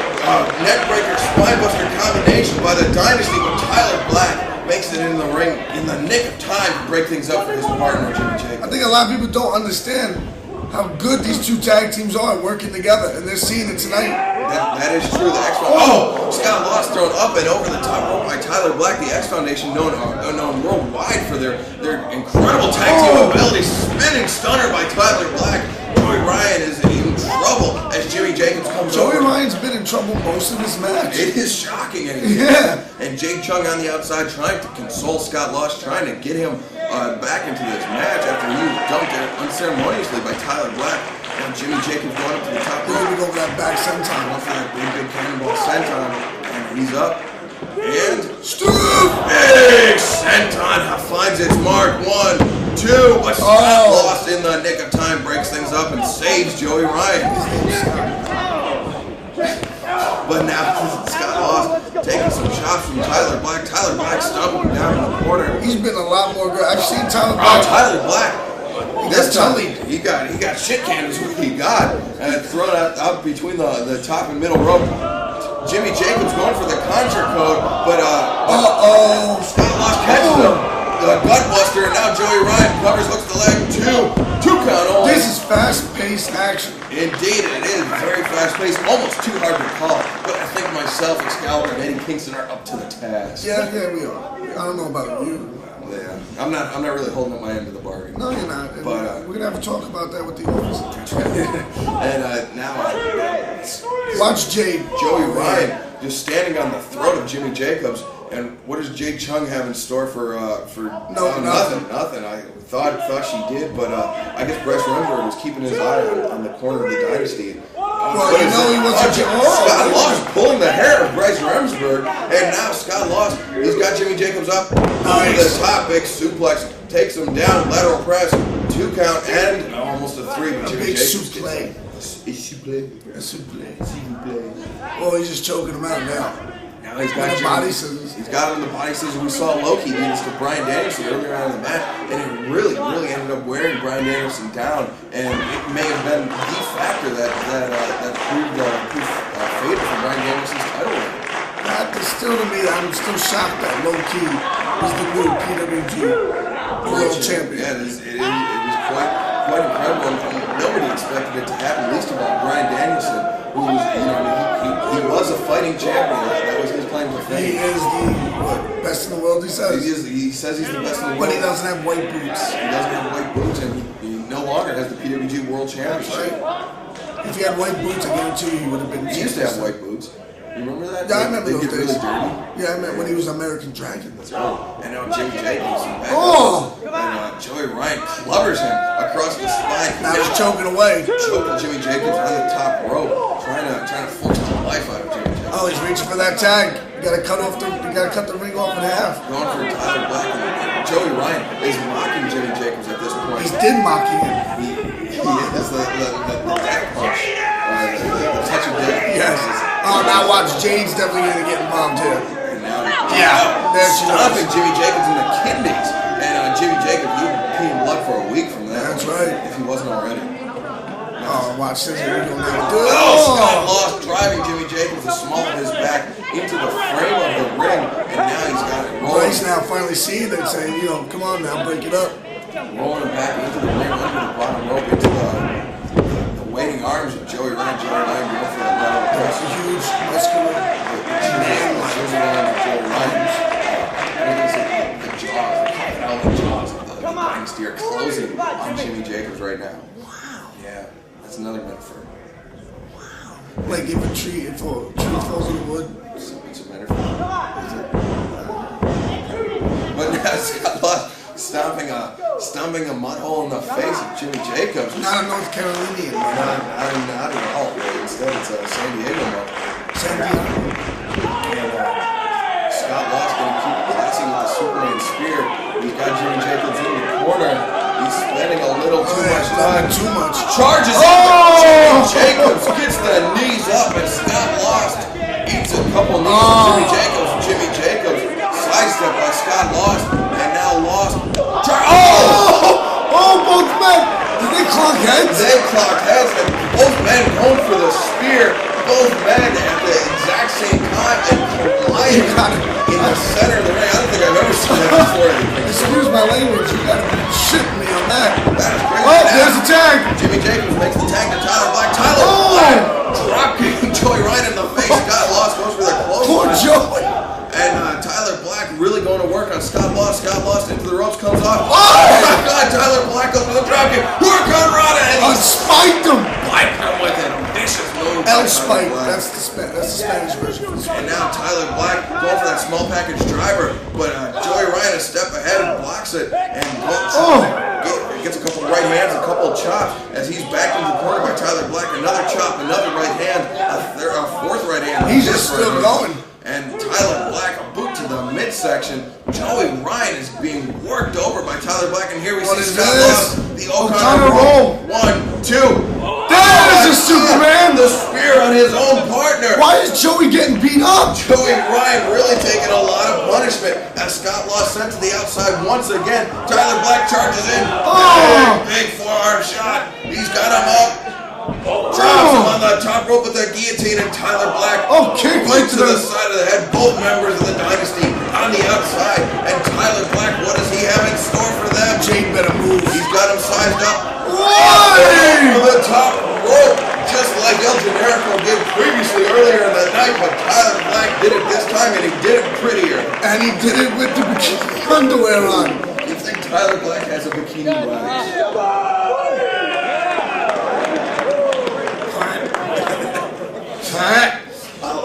I'll let sleeping dogs lie at Kingston.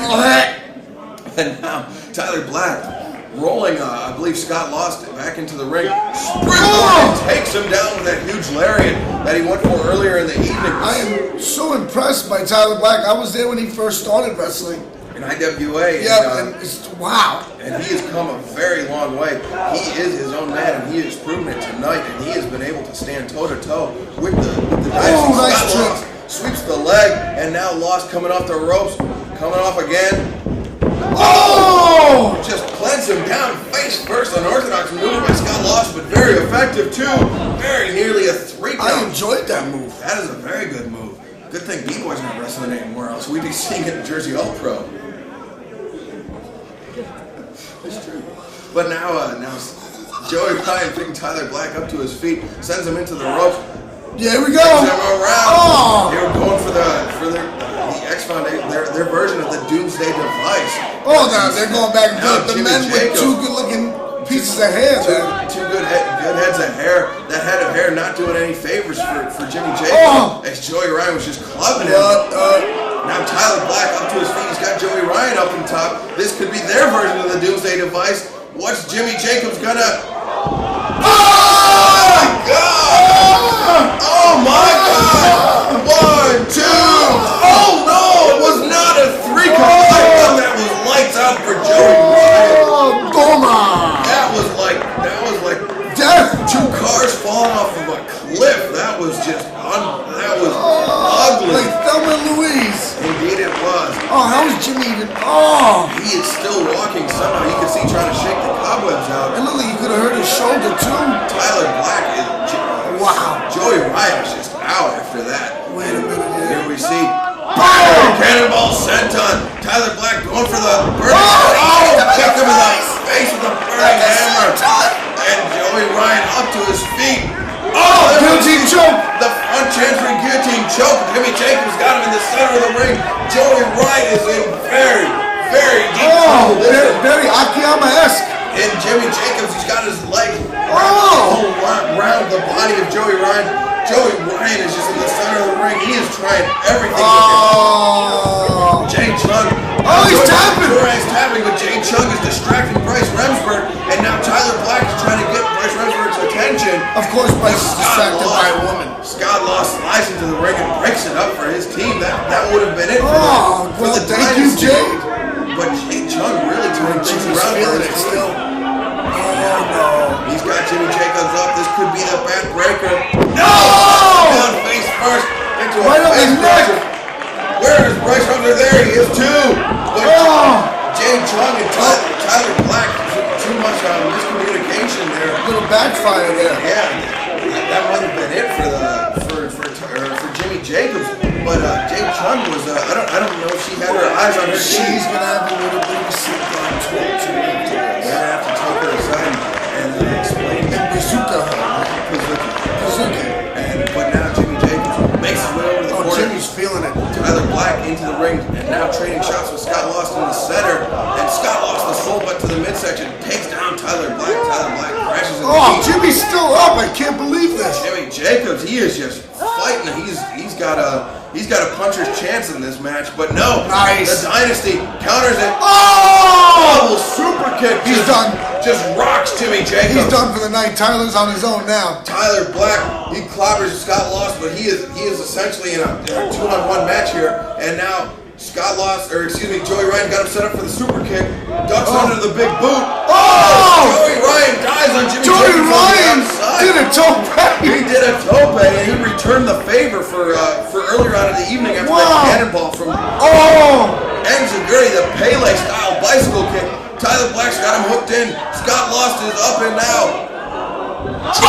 Down in the corner. Comes out. Big boot rock Scott Lost. Turned him inside out. Indeed he was. Now Jade Chung grabbing onto the boot of Tyler Black and Eddie Kingston. You've got to love to see this, but you got to love to see her get booted off the rope. I do. I believe in violence to win. The ace crusher combination from the Dynasty as he threw Joey Ryan threw Tyler Black to Scott Lost. Here we go. Drops him down. Scott Lost going up to the top rope. We've seen him win matches with this before. And return to form. Drops the elbow across the throat. Game over. 1, 2, 3. That is What a great tag team match.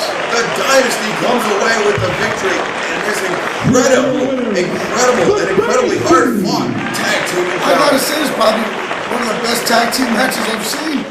Indeed it was, Eddie Kingston. Indeed it was.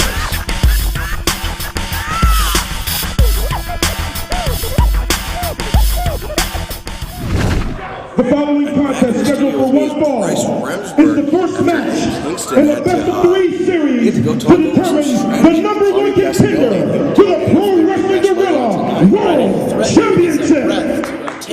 Introducing first, from Portland, Washington, weighing in at 165 pounds, Jack Evans. Jack Evans was such a punching aroma that his opponent, from Tampa, Florida, weighing in at 218 pounds, from their seats in the stadium. So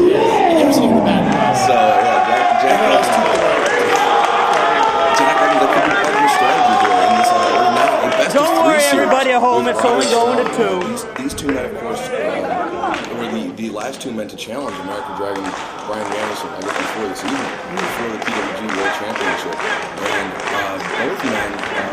both men came up short, and so this was scheduled just to be a one-off, where the winner of this match got another shot at Bryan Danielson. However,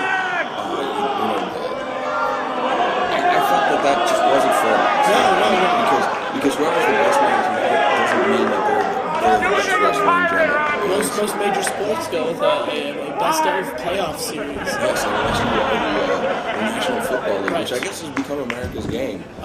So maybe there's a lesson to be learned there. Right. But right now we are enjoying this contest between these 2 men who who came into Pro Wrestling Guerrilla as tag team partners, but it's been almost, I would say, about 2 years since they've teamed together in Pro Wrestling Guerrilla. Roderick Strong with a display of agility and just slapping Jack Evans across the face. I think it's the bandana that helped him do that lip up. Yeah, I think so. That's where Jack Evans is.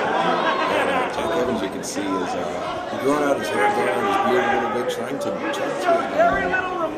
show the ladies of Japan that he's got more to offer than just his flips and his aerial mastery.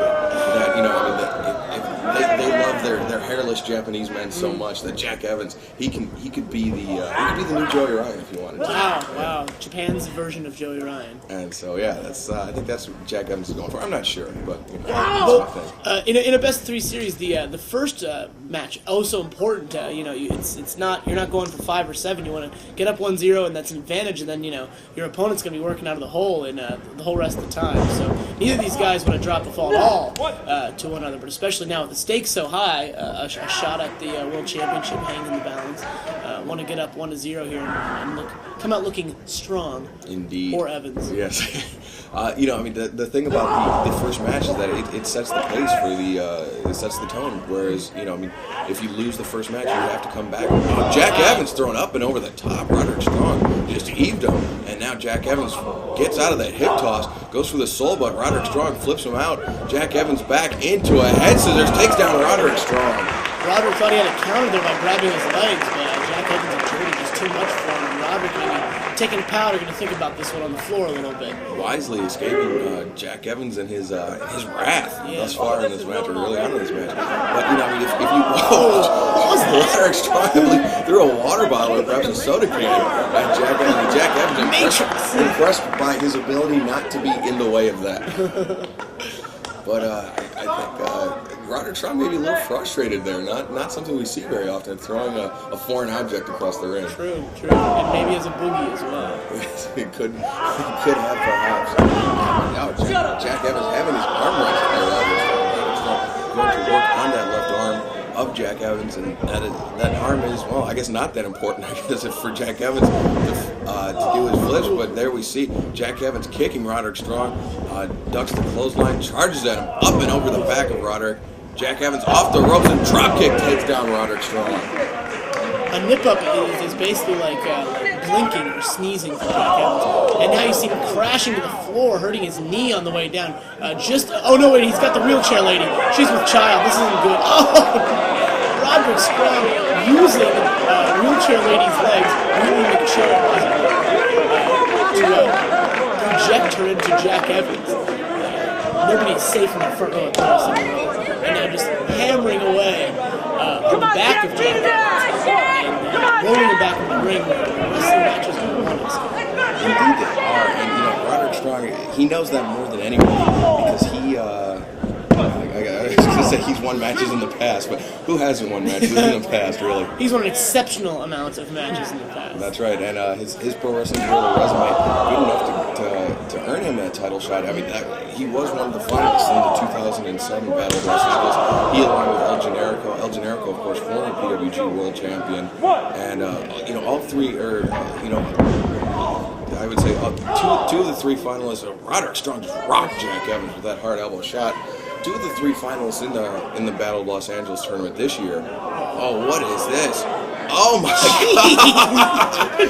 Jack Evans, the heel of his boot is touching the back. Oh! Roderick Strong just decimated Jack Evans with that. It was a backbreaker in the simplest of terms, but it was so much more than just a backbreaker. What innovative offense by Roderick Strong using Jack Evans' agility against him. Oh my God, that was brutal. And I was going to say the third finalist in the 2007 Battle of Los Angeles, CIMA, was scheduled to have his title shot against Bryan Danielson tonight, except some crafty commissioner decided to switch things around, took advantage of Loki's availability, and put him against Bryan Danielson. And so now the winner of this match, the winner of this, Jack Evans, beautiful neck break. Blockbuster style there, with plenty of height, getting him on the way down. Would you say this crafty commissioner is also handsome? I would say he's handsome, and he has a nice aroma. Oh, I would say. Yes. But He's a step ahead of Jack Evans. Indeed he is. Oh, Jack Evans spinning leg lariat catches Roderick Strong like with the heel or almost the ankle bone across the ear. And now Jack running, diving knee drop on the chest of Roderick Strong. 2 count only as Roderick is able to kick out. But the winner of this best of 3 series will now get their title shot against Low-Ki. And so that's definitely a change in game plan for these men. Jack Evans sending Roderick Strong to the corner. Evans looking to charge in. Comes at him. Double knees against the chest of Roderick Strong. And now Strong's taking a bit of punishment here from Jack Evans. He is. The tide has turned a little bit. Not something we're used to seeing, as Roderick Strong usually the dominant force in the match, but Jack Evans has really showed a lot of ground-based offense so far, and used it very effectively against Roderick Strong. Yeah, now surprisingly shows strength after whipping him across the ring. Now body slam, putting him right where he wants him. Big corkscrew, standing corkscrew moonsault. Yeah, the knees actually got, I think, Roderick there, which might hurt more than the torso. Indeed, and so Roderick Strong is really taken by surprise. I mean, before this was announced as a best of 3 series match, Jack Evans tries to get his boots up, but Roderick Strong flips him over and drop kicks him in the face, sending Evans crashing out to the floor, and Roderick Strong very wisely follows Jack Evans out and just beats him into the chair. Like a bag of walnuts, just chucking him into the second row or so. And that turns the pace in a hurry there once the chairs become involved. The chairs may be the stars of All Star Weekend. Yeah, Roderick Strong really using the entire. Oh, jeez! Small of his back just bent backwards across the ring apron and laying on the floor, which is cement in the Armory in Van Nuys here. And now Jack Evans just left to lay there in pain and think about what he's done. Some guys would have, if they had knocked Jack Evans out of the ring like that, some guys would have dove, they would have hit a tope, perhaps something off the post or the turnbuckle, and Roderick Strong instead just followed Jack Evans to the floor and began to brutalize him, which is continuing right now. And I would have to say, as successful as Jack Evans has been in this match, that is probably the best strategy for Roderick Strong to adopt. And he's just continuing it as referee Tony Roma is trying to restore order to Roderick Strong. Oh my God, that is unbelievable. Kicks him on the way down, making him kick himself in the head.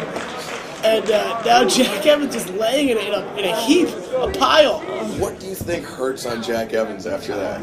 Everything or nothing. Yeah. One or the other. That was disgusting. And now Roderick Strong up on the middle rope, diving stomp to the sternum, the heel of his boot, placed on it right in between, right on the middle of Jack Evans' breastbone. Yeah, paying homage to his childhood hero, Stretch Armstrong. And now he's got Jack Evans' right arm hooked, and now he's got his left arm. He's got him in the straitjacket, pulls him over, straitjacket, camel clutch, and he is way back. Oh my God, he is just wrenching back. Oh, now he's got him in a straitjacket dragon sleeper, and he's tickling him. I thought he might have been driving his knuckle into the ribs, but instead he's just tickling him. Tickle torture, a unique strategy from Roderick Strong. If that doesn't get a submission, I don't know what will. And now pulling him up by his longer hair. No idea what Roderick's got in mind, but very, very innovative offense in there with Jack Evans now. Side backbreaker. And Jack Evans is in a world of hurt. Roderick Strong using his knee to cover, or to drive the face, driving his knee into the face of Jack Evans is what I'm trying to say. You see the first sign of frustration on the face of Roderick Strong there. He's very calm, cool, and collected normally, but now maybe wondering what he's got to do to put this guy away, getting a little off his game, so I guess he better chop him. That always works for Roderick. It's the lowest common denominator for Roderick Strong. The good go-to. Don't know what's happening, you give a guy a chop. Mm-hmm. I was in a restaurant with Roderick Strong once, and he said, I didn't. Oh, Jack Evans up and over the top as Roderick Strong came charging in, very nearly decapitating the cameraman. Spinning wheel kick catches Roderick Strong in the face, and Roderick goes crashing down. I was going to say, Roderick Strong said, I ordered the New York strip, not the top sirloin. And the waiter said, well, I think you ordered the top similar. And Roderick Strong just got up and shot him. Wow. Rather than wait for the issue to resolve itself, Roderick Strong took matters into his own hand, his own knife-edged hand. It's the kind of guy he is. Let that be a message for all the waiters listening. The wait staff in the greater Tampa area. Yes.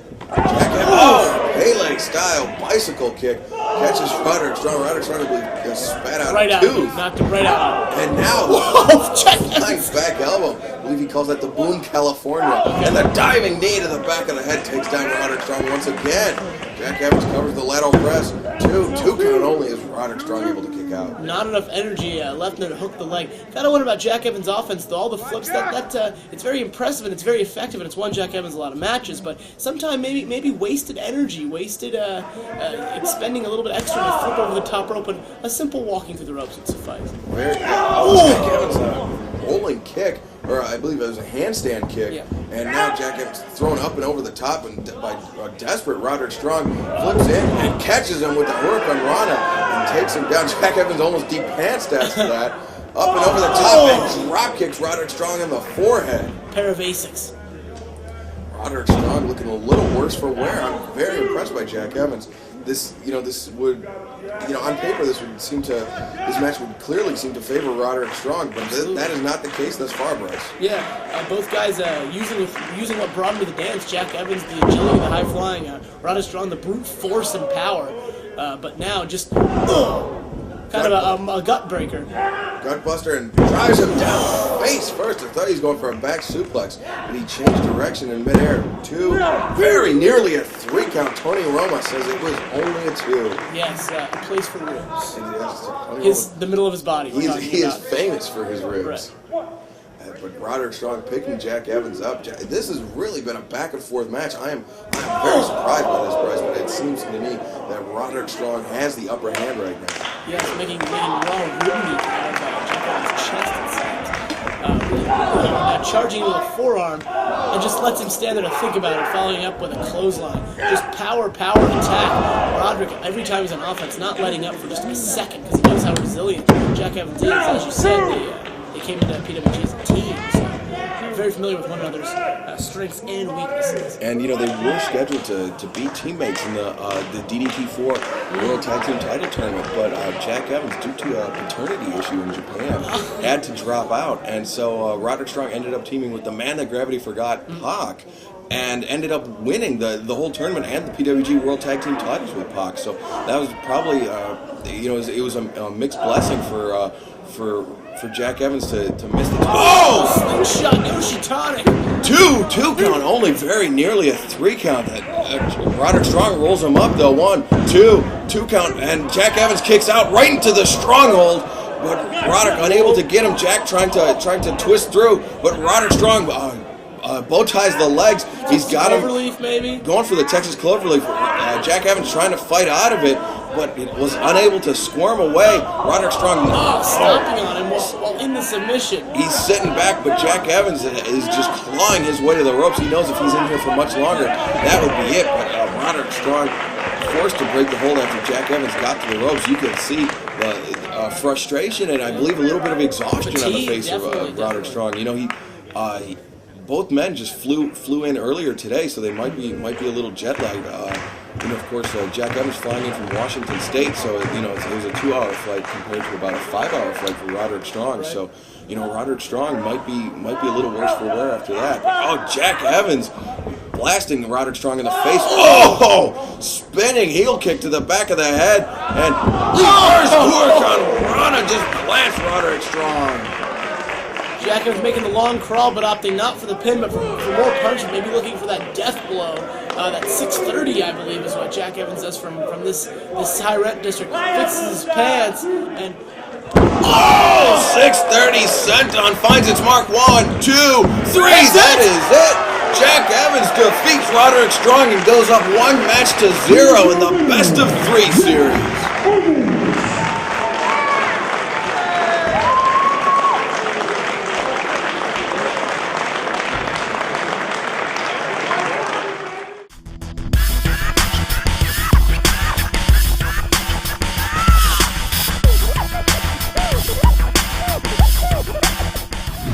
here we have a match that not many fans thought they would see, but a match that they are excited to see is the Young Bucks, one of the hottest teams in Southern California and the most recent tag team entry here in Pro Wrestling Guerrilla. Really caught fire, taking the fans by storm, taking on the Muscle Outlaws, Naruki Doi and Masato Yoshino.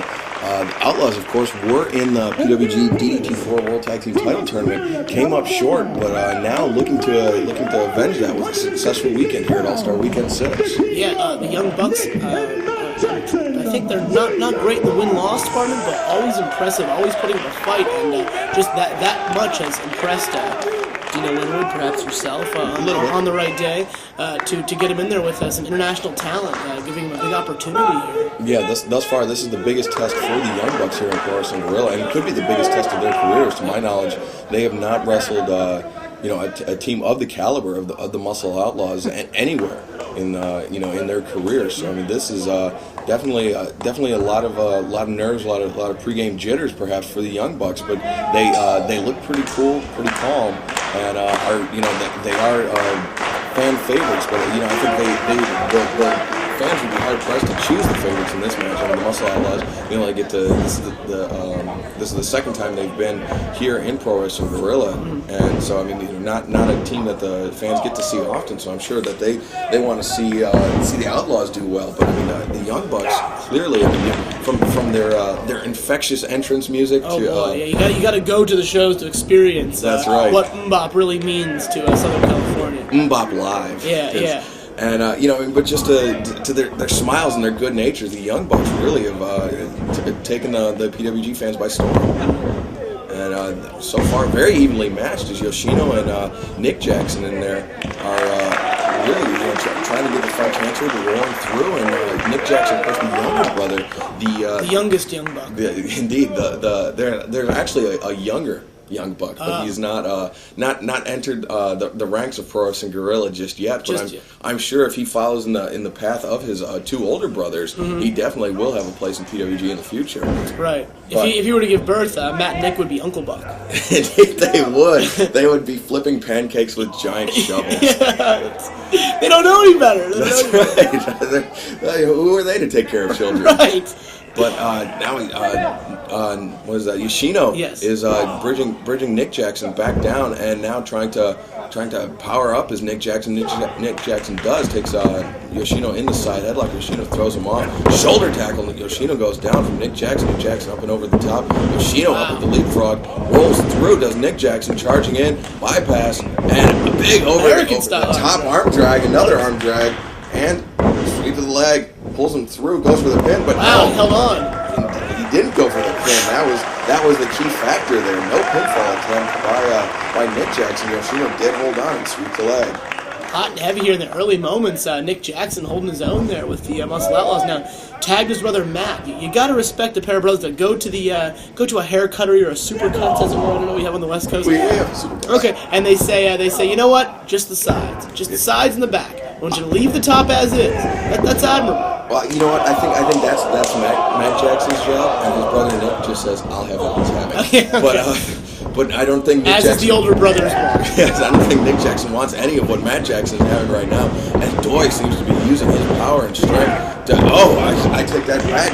Matt Jackson using his speed on Doi and catches him with the back elbow. Doi taking down Matt Jackson up to his feet, flips up, and he is tassels and bandanas are waving. He is on fire. But Doi with a rake in the eyes, the groin of the head, as we've said many times this weekend. It seems as much that Doi, famous for his third grade taunt of no Doi, which was an extension of no duh in the early 90s. Indeed it is. I don't know how that translates to Japanese. I can't help you there, Bryce. I was trying to think of it, but I couldn't help you. But Nick Jackson back at the ring, body slam takes down Yoshino. Yoshino, of course, the smaller of the Muscle Outlaws, but no less chiseled. Absolutely. Than Doi. But Yoshino, known for his speed around the world, he could be the fastest professional wrestler in that 18x18 square. And the Young Bucks. Yoshino covered up, but they were one step ahead as they cartwheeled and drop kicked him in the back of the head. In stereo, where available. And now Yoshino is, I believe, maybe taken a little bit surprised by the Young Bucks. But look at that deep, prolonged eye rape. I think he actually stuck his thumb in the eye socket and wrapped it around into the other one. Yeah, perhaps. he was going under the bridge of the nose. Yeah. And now the Muscle Outlaws back in control, using some of their wily veteran tricks on the younger Young Bucks. And a lot of wrestlers you see, especially Yoshino in this match, have kind of a wait a second. Oh, on the arm, Matt Jackson backflipping in and going for an arm breaker. Never seen that arm breaker before. Boy, that was very inventive. A lot of smaller guys have a little bit of a complex, you know. They want to make up for it. And wait a second. Oh, he cannonballed his arm. Yeah. The Young Bucks they're taking Superfluous to a new level. Absolutely. Get up there. You could just accidentally. Oh no. The feet are gonna hit him. Now suplex him right in the middle of the ring, right to a cover, floats around. And now Doi. I think the Muscle Outlaws are genuinely surprised by the Young Bucks. I think some of the fans are as well. They've definitely they're tag team partners for life, as it were. I mean, they always on the same page, you know, in and out of the ring, and that goes a long way in tag team wrestling. Know what your partner's thinking. And you know, it helps the bond between these two brothers that they're only about a year apart. Mm-hmm. So you know they spent a lot of time growing up together, whereas, you know, a lot of time up and down into a high backbreaker. The Young Bucks, what an impressive display of power there on Doi. You know, I mean, sometimes there will be a 4 or 5 year age gap on brothers, and you know, so the bond is not always as strong. But I mean, these two have been teaming together since they were in the cradle. Sure. Big sweep of the leg and thrust kicks to the face of Doi, putting him down. Hook of the leg. Only a 2 count as Yoshino comes in to break up the hold. Yeah, I thought that might be. They're at least 9 months apart. We're not sure. But let's look into that. Now in comes Matt, the older brother. With Action Matt Jackson. Indeed, he is. He's actually Mr. Instant Replay. Oh, really? Matt Jackson and Slick Nick Jackson. Okay. What he does things again. He does. It's his trademark. He was his trademark. Oh my God! You had your back turned. I didn't see that before. There was some oohing and ahhing. I wasn't sure what that was all about, but now I know. He smoked him on that. Shot his heart up into his throat. And there we see the Outlaws showing how it needs to be done. The double sledge off the top. Yes. And now maybe almost mocking the Young Bucks. And keeping it simple. K-I-S-S. Keep it simple, stupid. Yep. And that's the theory that the Muscle Outlaws subscribe to. Kiss big in Japan. Indeed, they are. Now, diving foot drop on the elbow, the up to the elbow of Matt Jackson. You can see him writhing in pain right there in the Muscle Outlaws corner. He's a long way away from his brother, and he's a lot further away than he needs to be. Here we see Yoshino using some of his lucha libre influence, not so much the arm drag, but the Mexican special, as it were, the 3-in-1s, the arm locks, the leg locks, and he's using that to punish Matt Jackson. Absolutely, guys like Sky, Ultra Dragon, but they've influenced that style and that just taking the body apart. I mean, there's so many ways to do that, and I'm sure the Muscle Outlaws is very well versed in that department of wrestling. Muscle Outlaws. Big leg drop from Yoshino. And now Royce goes over to a buster grab.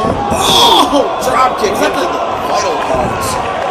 Oh, wait a second. They're mocking him, I believe. I believe they're mocking him, trying to create some confusion. As Bryce Remsburg with your back turn.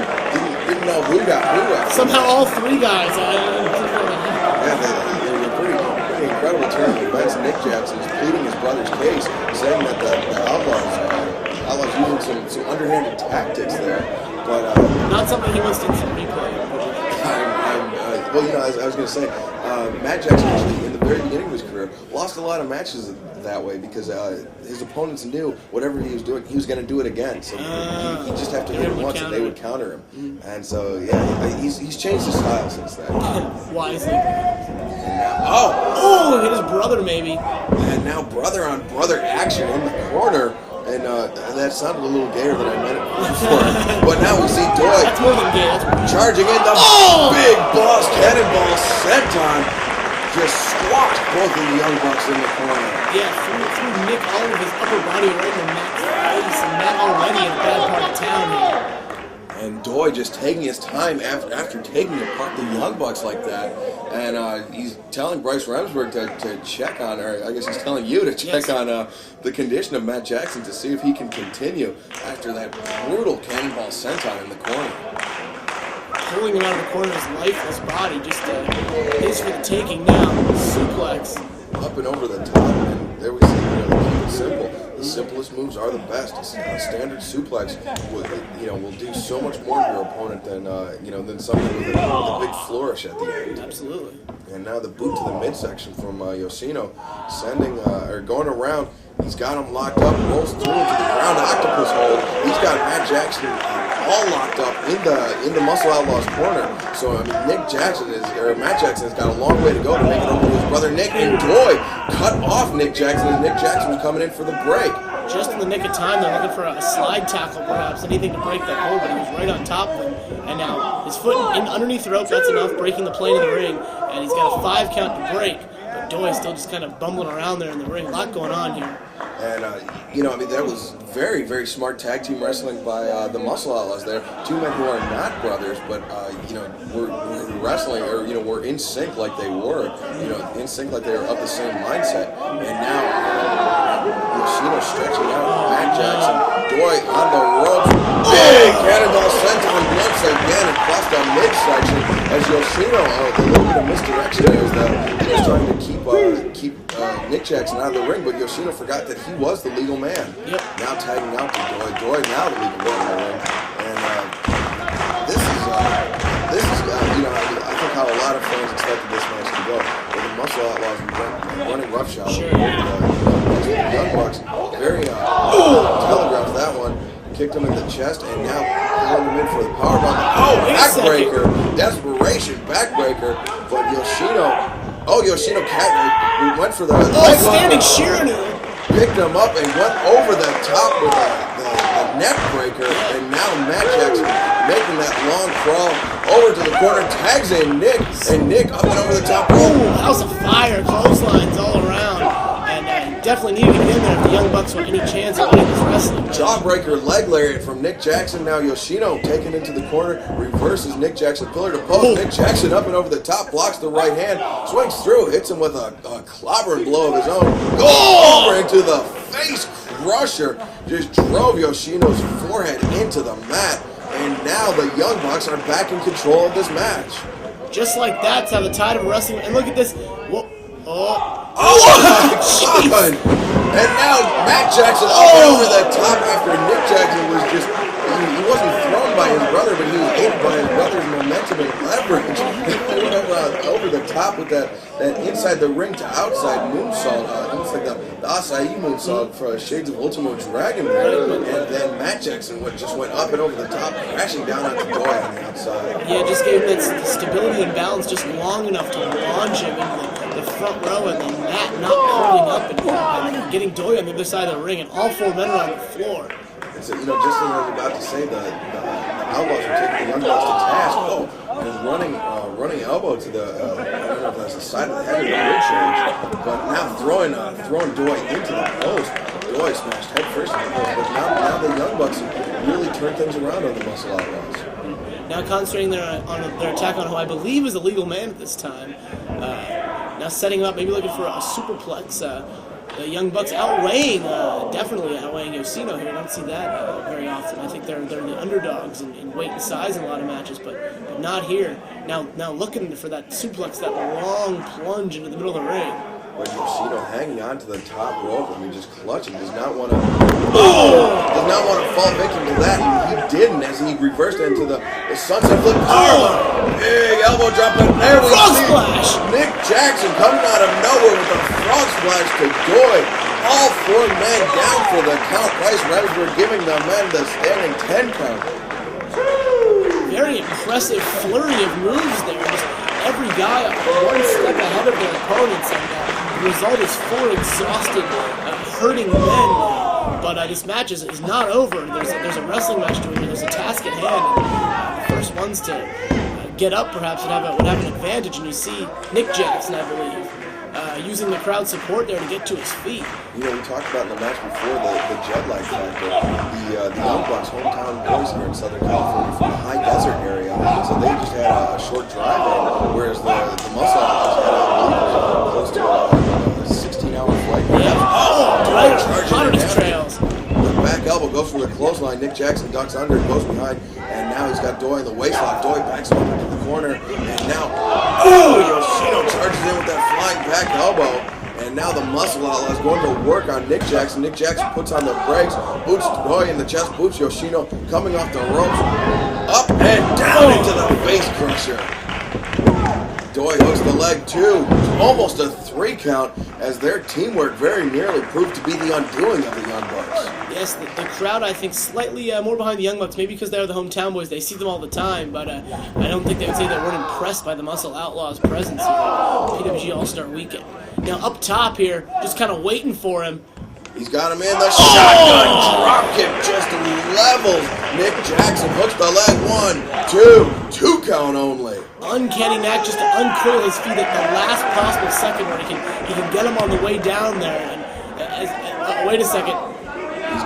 He's going for the lightning spiral, but instead Nick Jackson reversed into the backslide. I think the Young Bucks have had some time to prepare for this match, had some time to research their opponents. Watch the DDT. There we see. Leg dropped him across the back of the head after that gutbuster from Nick Jackson. The Young Bucks working in sync. I think Matt Jackson may have done some damage to his tailbone after that big leg drop off the top. It's coming from a long way down, but still the Young Bucks sitting prettier right now. Just got to put this one away, just go that extra mile, and now calling on his brother to help him with something, it seems. Nick Jackson and Matt Jackson working in sync again as they send their opponents to the corner. Double jumping knees, found their mark. Now both Young Bucks up on the top turnbuckle. They're set up. Take the 450s! Double 450 splash 2! Almost a 3 count, but the Muscle Outlaw is able to kick out. 900, I believe. Indeed, that would be a 900-degree rotation if you put both brothers together, but that was not enough to put away the Muscle Outlaws, so instead, Nick Jackson returns his focus to Yoshino as Doi was booted out of the ring by Matt Jackson. Now Nick taking Yoshino up to the top rope. He's got him hooked in, going for that superplex that he was going for earlier in the match. So well earlier. But you can see Yoshino will not release his death grip on that turnbuckle. He has his left leg on the inside of the ring too, which is very helpful. Knocking Nick back down to the canvas as Matt Jackson comes in, grabs the leg of Yoshino, and chop to the chest from Nick Jackson as Bryce Remsburg trying to restore order here. But drop kick knocks Matt out of the ring, or off the apron, and now Nick Jackson up on the top, diving cut back, neck breaker, hooks the leg, 1, 2, but Matt Jackson makes it in there in the nick of time to save his brother. Indeed. Now, scooping a slam, putting him just where he wants him for some more aerial assault, perhaps. Going upstairs in their own corner. Whoa, not so fast. Palm strike there. Doi playing a little possum there after Matt Jackson went to body slam him down. He's got Matt Jackson up on the top rope. Could be going for the Doi 5s off the top, which it looks to be, but instead Matt Jackson fighting with those knees and elbows, just crunching Doi's head in between his knee and elbow. But now he's got him hooked in. The middle rope drives him down face first, and Matt Jackson just crumbles to the floor. Big overhand right hand, picks him up, goes through with the Torbolino. The arm of Nick Jackson and there we see the lightning spiral. He put him down with it. 1, 2, no! Only 2? Only a 2 count from the lightning spiral. Now he's got him hooked in. This could be it, the sunset, the Sol Naciente. He's got him locked in, that triangle choke with those legs wrapped around the head. And the verbal tap out from Nick Jackson ends the match. The Muscle Outlaws with an impressive victory here, but the Young Bucks, an impressive showing here at PWG's All Star Weekend 6 Night 1.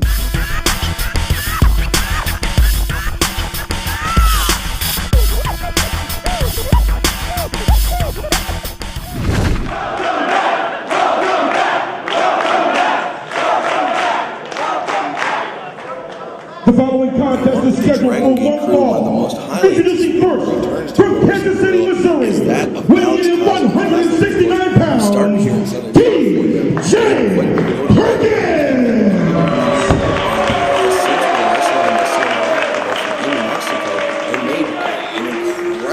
His opponent, from Moscow, Russia, weighing in at 172 pounds, Koslov.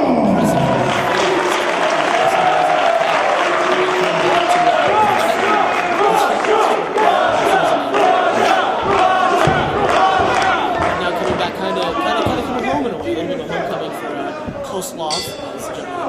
Indeed, Alex Koslov, of course, an immigrant from Russia, settled here in Southern California with his family.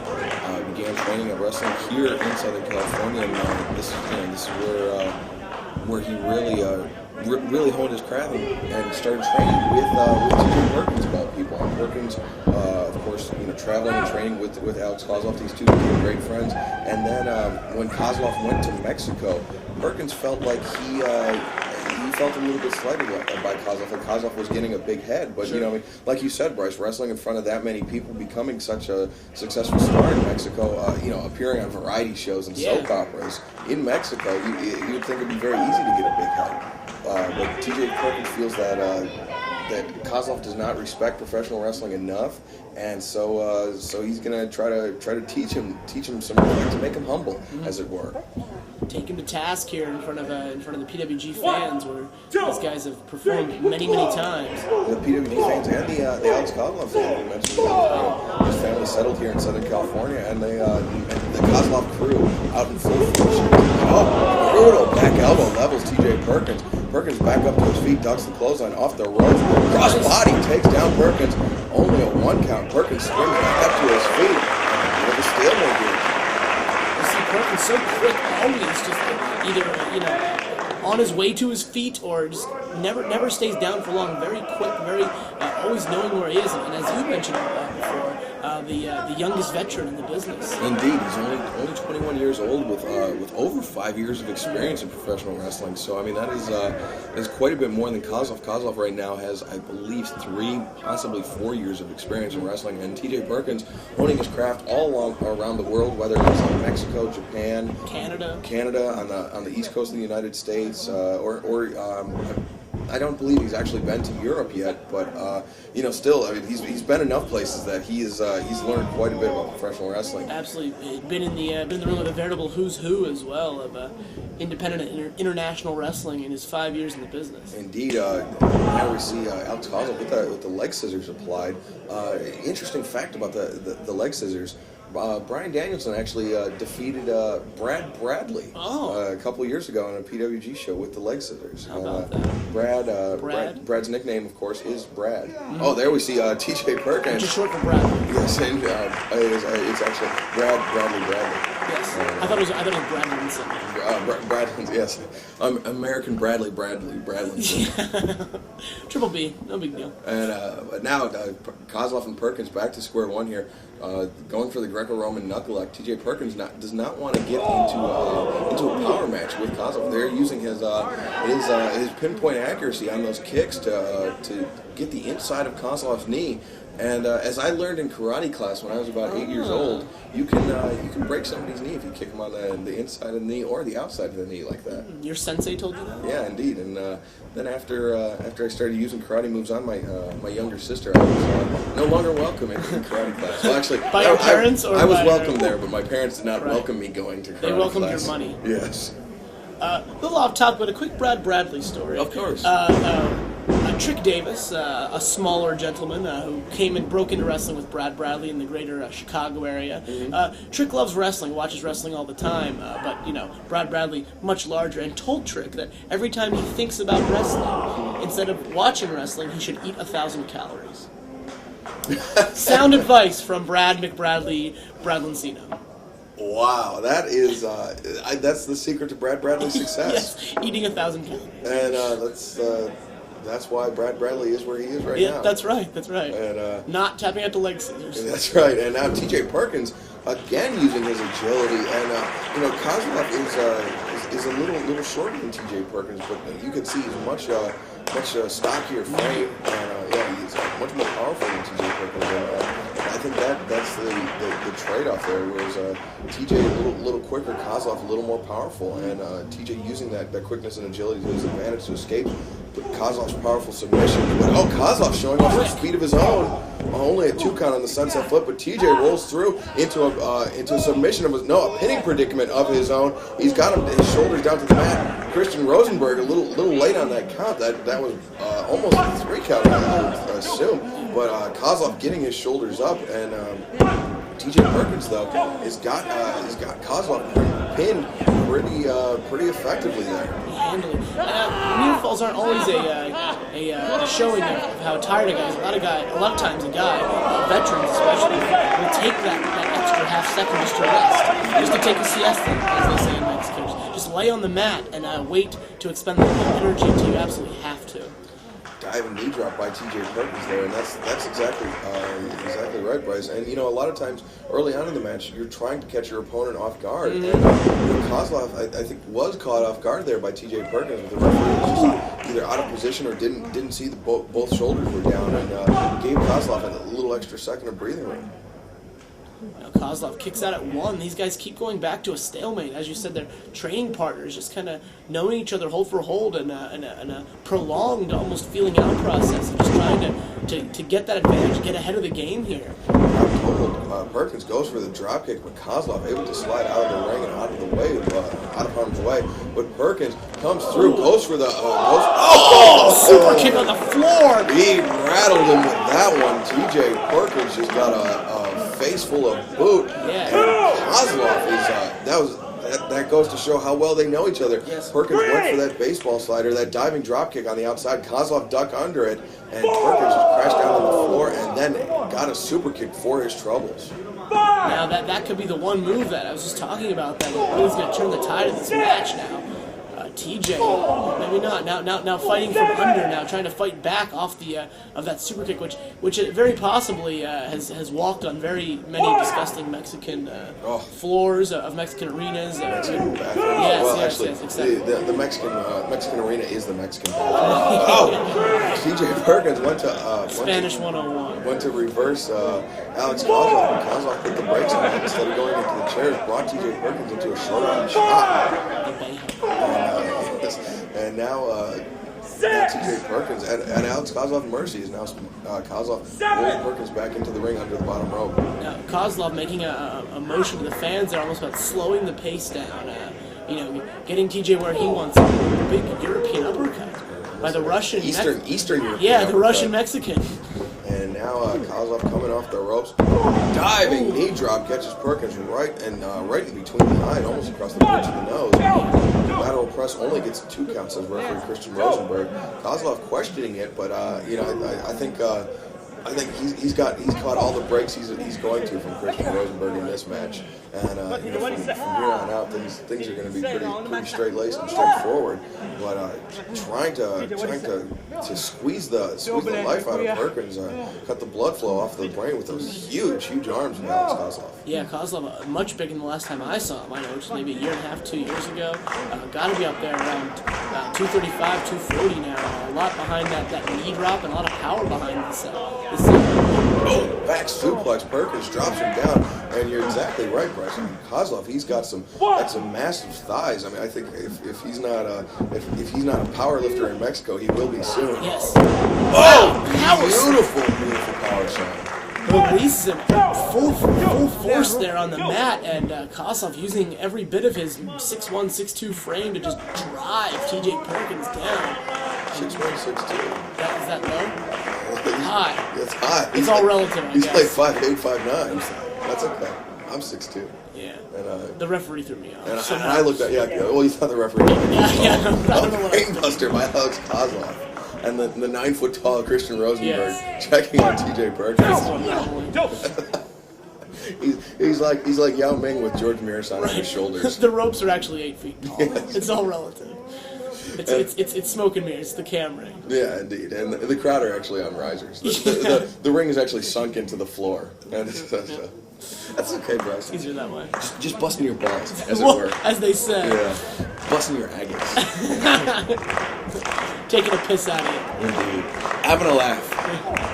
But TJ Perkins not having a laugh as he breaks out of those kicks to the knees, and now the midsection. Alex Koslov, Perkins off the ropes. Koslov showing off his speed. What is that? Dragging him to the floor. He just swept the leg out, and then what has Koslov got in store for TJ Perkins? Oh, we've seen him use this before.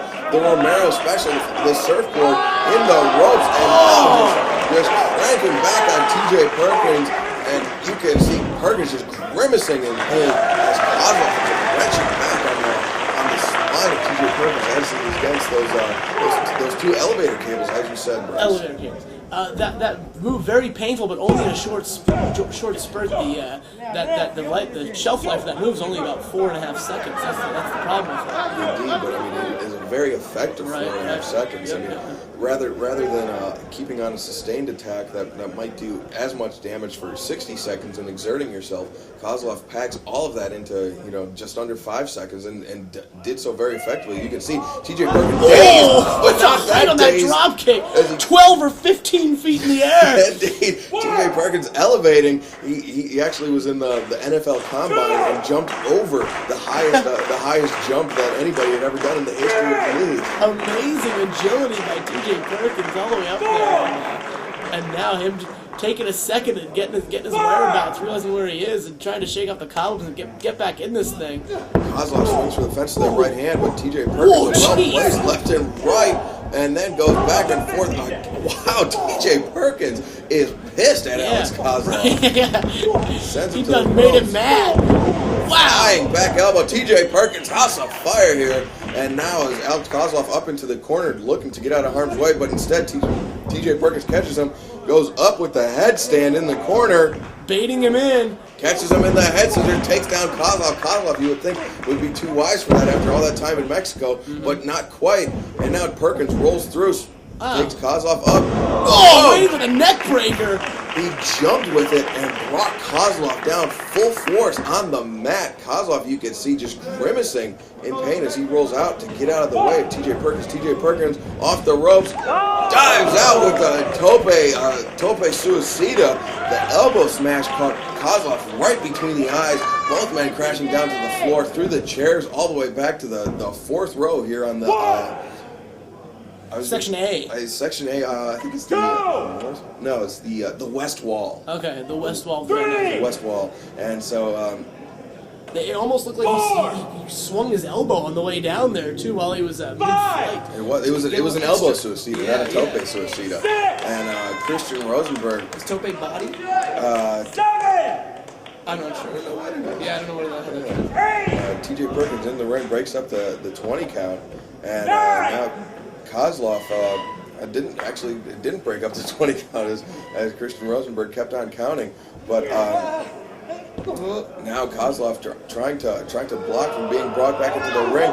TJ Perkins, very nearly went over the top. He's got to be sweating bullets after that. TJ Perkins also not doing any favors for Alex Kozlov's wedgie problem. Indeed, there seems to be a problem with Russians and wedgies. There was a famous match here in Southern California where Vampiro took on Perro Russo, and Perro Russo for about 90% of the match had the. Whoa! Alex Koslov went for the Russian leg sweep, but TJ Perkins grabbed onto the top rope and blocked it. Just a leg sweep. Yeah, it was to him. But Perro Russo had the most gigantic wedgie I'd ever seen in a professional wrestling match for about 90% of the way. Is this committed to videotape? It is somewhere, and the fans were chanting "Fix your wedgie" and any number of things, and Perro Russo either didn't know or didn't care, and it was like he is essentially wearing a thong. And there we see TJ Perkins going for the well once too often. 2 count as Koslov rolled him up. Mr. Instant Replay, TJ Perkins goes for the high kick. Enziguri by Koslov. Great agility, great, thank God, his feet ability. 2 count, almost a 3, but TJ Perkins got his shoulder up in time. TJ Perkins, I believe, is like 5 and training people as well. Indeed, he is. Back into the at only 21 years old really speaks mountains about his credentials. You know, it's strange, but TJ Perkins is actually older than some of his students. A lot of his students are 22, 23 years old, and TJ Perkins has just this wealth of knowledge that he's sharing with people from of all ages, and just really helping out the Southern California wrestling community. But I think he would wish that the Southern California wrestling community would help him out in his predicament right now, as Alex Kozlov's got him on the top rope, but TJ Perkins helps himself out, changing that into a crossbody, now charging up to the top, coming off, big frog splash on Alex Koslov, finds his mark, 1, 2, almost a 3 count, but Koslov this time gets his shoulder up. Long way across the ring on that one, but got all the impact, got up there very quick as soon as he could, right on top of the cover, but not enough. Alex Koslov kicking out, showing he's still got some TJ Perkins pulling up the tongue protector on his boot. He's going for that Miracle Pro Cop style high roundhouse kick. Oh man! Right there, how's he standing? 2 in a row. Just takes down Koslov. Oh, Koslov rolls him up. 1, 2. Oh my God! I thought that was it. I really did. Unbelievable. I don't know where Koslov got that energy after being kicked in the face twice. Just waiting. I don't think he was even playing possum. I think that was just instinct. Saw him coming, going for the inside cradle. Now schoolboy's in. 1, 2. Oh, but TJ Perkins rolls him through. 1, 2. Kozlov kicks out this time. Oh my God, he just rocked him with 2 consecutive kicks. And Alex Koslov still somehow still has his head in the game. I contributed that to his large Russian toe head, and the extra thick skull that those people have. Oh, there we see the Russian leg sweep. Pulls him over into the Red Scare. He's got him in the center of the ring. TJ Perkins with nowhere to go. But up maybe now. Up to his feet, fights out the shot to the midsection. Now TJ Perkins. He's got him in the Cobra Clutch, and he brings him down now to his version of the Red Scare, the Manila Thriller, as he calls it. But now Koslov rolls through, sweeps up the leg of Perkins. He's got him all hooked in. He brings him over into the standing figure 4, I guess the seated figure 4 leg lock. TJ Perkins has got to make it over the ropes if he hopes to continue this match, but Koslov is really cranking back on the leg of TJ Perkins. Just wrenching it back. Very impressive. Oh, now TJ to the ropes. Now the problem with that hold is it allows the arms to reach out, and TJ just crawling there at the last second before now he's feeling it definitely in his lower leg. You could see TJ, the ligaments of his leg stretched out viciously by Alex Koslov as he had him in that seated figure 4 leg lock. And now Perkins brought back up to his feet by Koslov. Koslov backs him into the corner.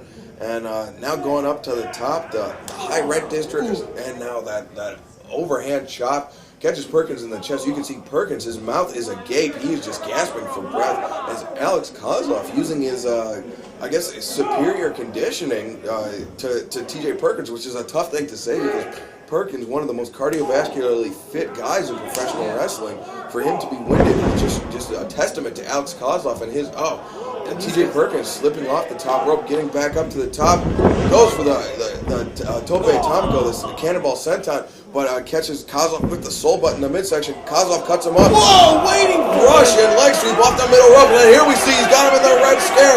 He's got him in the center of the ring, and TJ Perkins gives up. Alex Koslov with an impressive victory in his return here to Southern California.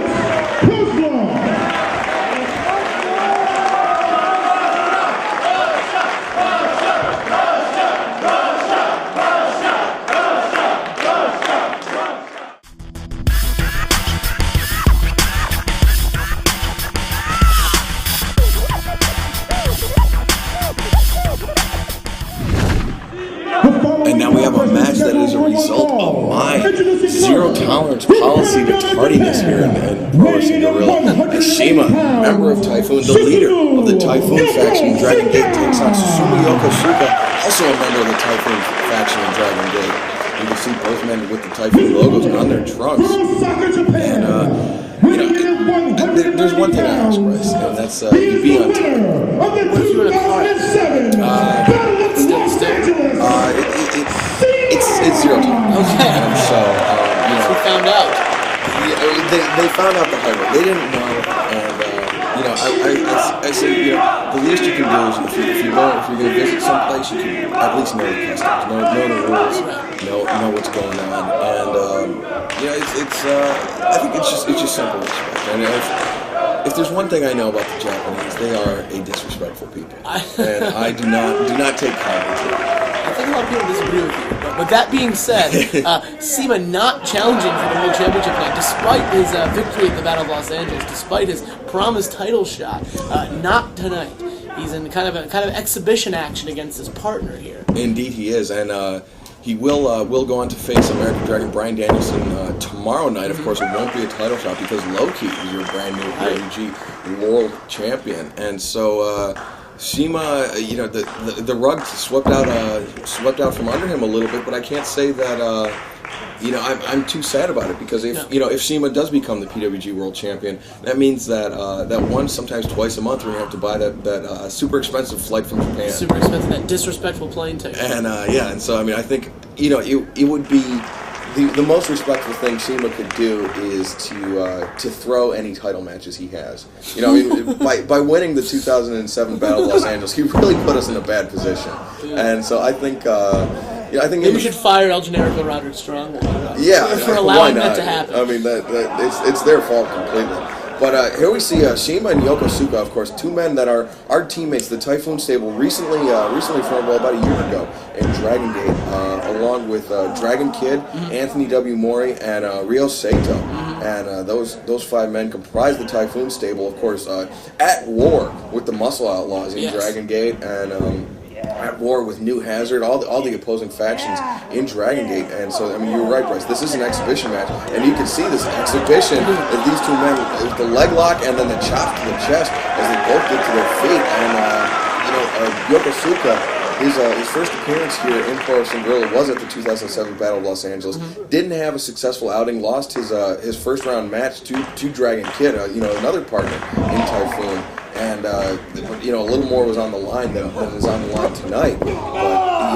But the fans appreciated it, and a drop kick cut. Did they also fall in? They had a tag team title opportunity as well that weekend. They did. They faced El Generico and Kevin Steen on the first night of the 2007 Battle of Los Angeles. Came up short for the tag team titles, and then on the third night of the 2007 Battle of Los Angeles, beautiful kitchen sink there by Susumu. But on the third night, in the big it was a 12-man tag team matchup with that featured Susumu Yokosuka along with Doug Williams and Necro Butcher amongst others. Yes, his team was victorious at the end. And so Yokosuka, it wasn't all a bad weekend for him last time. Right. He's won over enough fans outside of the ring and in the management of Pro Wrestling Guerrilla to warrant a return trip. And here he was scheduled to face Super Dragon tonight. Instead, is facing CIMA, and this is I can't say that this is a bad match to have on the card. No. What an awkward match that could have been. Super Dragon and Yokosuka. Indeed, Yokosuka, known as the powerhouse of the Typhoon stable, known for the big Jumbo Saruta style lariats that he loves to just clobber his opponents with, and Super Dragon, known for his Super Dragon style lariats that he loves to clobber opponents with. I think that the matchup would have been a very interesting one. It would have been a war of the lariats, I think. He also does some Super Dragon style other things as well. Indeed. None of them which feel very good. None of them are a hug or a tickle. Indeed. Or none of them are a gentle caress to a lover. Right. Super Dragon, even with when he is with his lover, is not gentle. No. Oh, both men are gouging the eyes or grabbing the noses of one another, and Tony Roma trying to restore some order here, but. It seemed like Yokosuka first to want to break the rules, grabbing the rope there, maybe do whatever it takes to defeat his stablemate. But now CIMA kind of resorting to the same type of tactics, doing whatever it's going to take here. An interesting thought that just occurred to me, Bryce, is that CIMA is the leader of the Typhoon stable. But Yokosuka cannot believe it, asking the cameraman if he thought it was too. Also, F you if you're in the United Kingdom. That's right.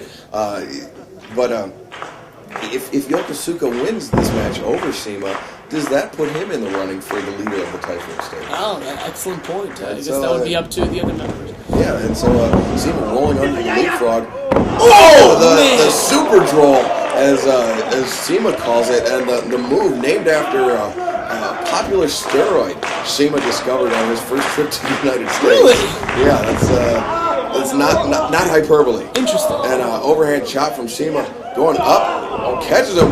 Heads him. Drives Yokosuka. I think I know it might be coming up here. One of CIMA's pet moves here. He's got Yokosuka set up. Yokosuka, though, maybe a step ahead, turning out of the corner rather than facing in. Instead, CIMA sends him pillar to post and now charges in. Yokosuka gets his boots up. CIMA rolls through, goes for the iconoclasm. Instead, Yokosuka catches and counters into an exploder. A brilliant tactic, but only garnering Yokosuka a 2 count. And a 2 count there, just enough to CIMA now shaking off the cobwebs. He's going for his moves, looking for that big palm strike, and there was no one there. He's well scouted. His game plan's got to be completely thrown off. Yokosuka clapping, using his posterior. To clap along, more insult than injury there. But CIMA trying to escape, but now using Yokosuka's posterior to get the fans to clap along. Oh, big back body drop. Sends Yokosuka up and over the top. And now CIMA charges in. Double knees, find their mark. He's got him up. Hits him with that hammer. Yokosuka is rocked by it. Iconoclasm sends him down. Now CIMA going up to the top rope for He's the right match. with him. Yokosuka one step ahead, and now feeling the effects of the hammer and the iconoclasm. He cut CIMA off, but CIMA is still up on the top rope. Yokosuka up on the top rope. But both men a little worse for wear after that, going for the exploder off the top, but CIMA able to counter it. These two men just trading shots to the ribs. That is not the place that I want to trade shots to the ribs. Whoa! Big avalanche-style exploder off the top rope. The powerhouse of Typhoon, bringing CIMA all the way down there, the middle of the ring, but only able to get a 2 count here. Needs to stay on him, though. CIMA, as we saw, winning 3 matches, I believe, or 4 matches over the course of the weekend, 4 big matches during the Battle of Los Angeles. Very resilient, all kinds of endurance, and needs to stay on him. There you go. Give him an inch, he will take a mile. Rolls him through, pinning predicament. Only a 2 count. Now CIMA coming off the ropes, charging at Yokosuka. Oh, there we see the Jumbo Saruta style lariat. The late great Jumbo Saruta put away many opponents with that very, very same style, hard-hitting lariat. And Yokosuka looks to carry on that tradition, but this time only getting a 2 count with it. Pull him up by the scruff of the neck. He's got him up, going for the powerbomb, that last ride style powerbomb. Backs him into the ropes. CIMA reverses, sends Yokosuka in. Yokosuka with the sunset flip goes through CIMA, stomps him on the throat and then on the stomach, and then again on the stomach once again. Oh my God, CIMA brutalizing him. Perfect driver, drops him down 1, 2. Oh no, Yokosuka able to kick out. Amazing, able to kick out of one of CIMA's pet moves there. Amazing body control on the part of CIMA there, just redirecting himself in midair and getting a trifecta of double stomps, a sextuple stomp, all said and told. Indeed it was. But after that perfect driver, just not enough to put him away. Now CIMA also exhausted, tired from that explosive offense, but still needs to, both men looking to capitalize on the other. It almost looks like Yokosuka getting up first. Oh no, CIMA back up to his feet first, and he's got the crowd behind him. Yokosuka, he's going for the spine, but instead Yokosuka, almost a gut wrench. He picked him up on a gut wrench powerbomb, but then went over to the same side and just dropped him down face first, and almost like the doctor bomb, except with a forward, landing upwards instead of downwards. Now goes in for the lariat. CIMA, trapping him. He's got him. DDTs him down, rolls him into a pin. 2. Oh no, Yokosuka able to kick out. Didn't have his weight across the shoulders there, and that's all the exit that Yokosuka needed to kick out of that. Another thing to be pointed out, I don't trust a guy that has many vowels as consonants in his name. That's right, Yokosuka. It's one thing to look out for in Yokosuka. Indeed, he is he is very vowel heavy. Yes. Actually, CIMA has the same number of vowels as consonants in his name. It's true. Look out for that. A lot of mistrust amongst the foreigners here and from Dragon Ball. They might Pearl Harbor you if you're not looking. Just might. They're really fond of that expression too, I'm sure. Oh, they love it. And another thing that CIMA loves is when Yokosuka has him up on the top rope in a possibly he hearts it. Possibly deadly position. He could be looking for a Death Valley driver on the floor, but somehow I doubt it. Instant valley driver from the middle rope, sets him down. 1, 2. No! CIMA kicks out. Yokosuka thought that it was a 3. So did I, Bryce. Amazing strength on the part of Yokosuka. Really just throwing CIMA around almost like a rag. Oh! The Savant kick just waiting for him right back with that Tsuruta like wait a second. Spine! Oh! And he's up! He's up! Oh! And he clobbered him with that lariat. CIMA hooks him in again. Are you kidding me? Fine! And now again. Oh, both men lariat each other. CIMA goes down. Yokosuka off his side. Got lariat on the ground. 1, 2, 2. CIMA rolls him through. 1, 2, 3. That is Got him! CIMA comes away with the victory. Just eked it out of nowhere, but it escapes before he can receive any more punishment.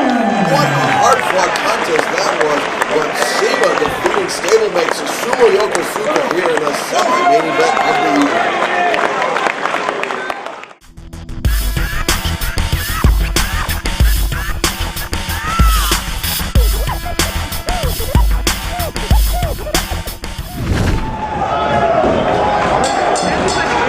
Big 6-person main event gets started with a bang here as Chris Hero, Candice, LaRae, and Necro Butcher take on Human Tornado, Claudio Castagnoli, and Eddie Kingston. And bad blood is just running and is just boiling over here. Clearly obvious, not wasting any time. Hero, Necro, Candice just charging the ring and doing all they can. I mean, in a way, they're outmanned 3-2. But Candice, a little firecracker, as you see. She has all kinds of hard feelings toward this gentleman. She is tenacious, trying to choke out Chris Hero, and this is Tornado trying to choke him. Yeah, sorry, yeah. And this is now Eddie Kingston pulling Chris Hero to the outside. Goes to slam him face first into the post, but Chris Hero blocks it, and now he's got Eddie Kingston at his mercy. Oh, hits him with that Tracy Smollett style back fist, and now the action is just spilling all over the armory here in Van Nuys. As Necro Butcher and Claudio Castagnoli going to work on the floor and in amongst the fans.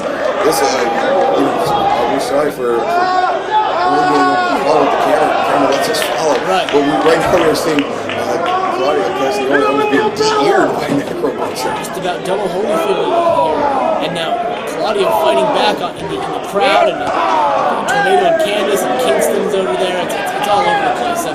The best seat is in the armories. If you're anywhere near Southern California, you gotta come here and check out the action to see all this. No. He's got a soda can, I believe. He's used this before. Actually did it with Joey Ryan in his debut match. He rips apart a soda can and stabs his opponent with it. But Claudio Castagnoli one step ahead, and he blocks Necro Butcher, and now just gouging the eyes of Necro Butcher, trying to prevent him. And there we see the deep eye gouge from Claudio and Necro Butcher.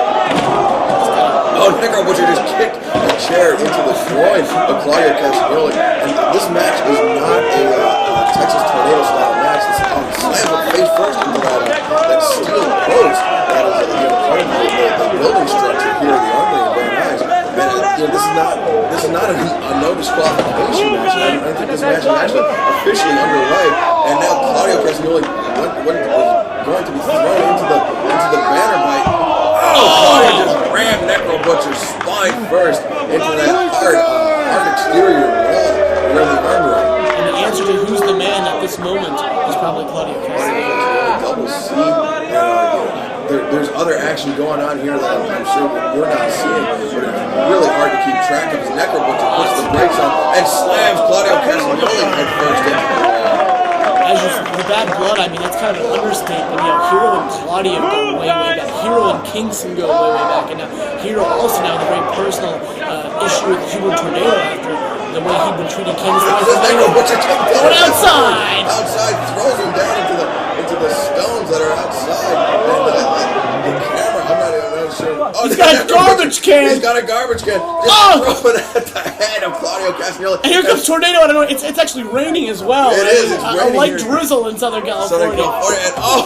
And Human Tornado on the back of Necro Butcher and Claudio Castagnoli. Oh, it's time to take Duke the Dumpster Drosy style. Puts the garbage can and slams something into the head of Necro. I think it was the lid of the garbage can. Oh my God! Now Tornado and Claudio Castagnoli double teaming Necro Butcher on the outside, and Necro Butcher throwing stones. He picked up handfuls of rocks. He lives in a glass house, Excalibur. Oh my God! I've never seen this before. He's just throwing rocks at people.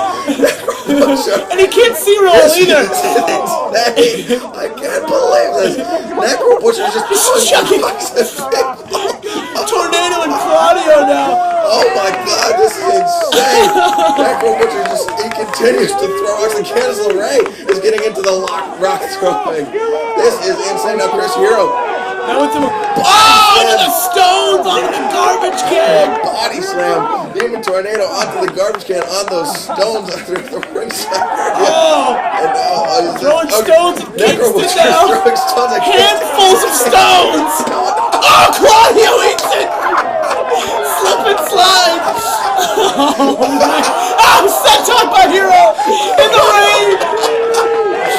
Oh my How God. ridiculous. And the fans have trickled outside. They've kind of formed a fight club circle.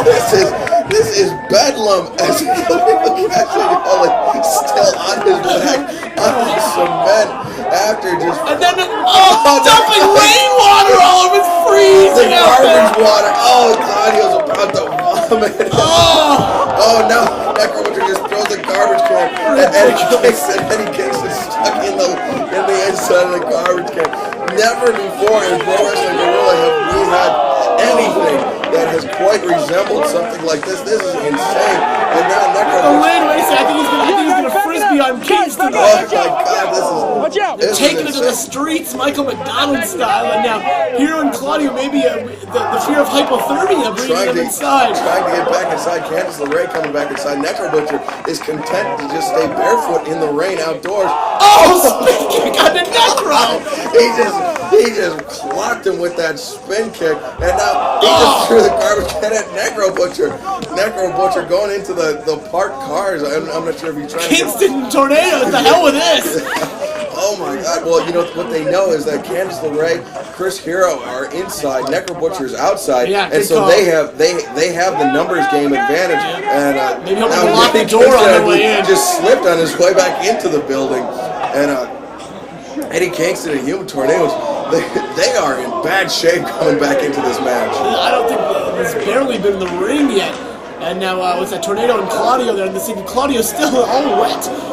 Claudio Gotta be freezing. covered in garbage water. Oh, you can't believe it. This is not the Claudio Castagnoli signed up for. Yeah, not accustomed to this in the banks of Switzerland. Oh, Chris Hero, he slams Human Tornado face first into the ring post, and Claudio Castagnoli boots Chris Hero in the face, and now Eddie Kingston going after Candice LaRae. He just slid a chair into the groin of Eddie Kingston. Cantina style there. Kingston following around the ring, and now Necro. Wait a second, you've seen this before. Chair body slam. He's got him up. Picks him up, and now Slams him down. Eddie Kingston the back of his head bouncing off the cement floor of the armory. clutching the back of his head after. Now doing the tornado, just wrapping his long arms around Necro Butcher, trying to choke the life out of him, but Necro Butcher grabs a handful of hair and just tosses Human Tornado up and over him. And now he's got Human Tornado up. He's going for a second chair body slam. Can't quite.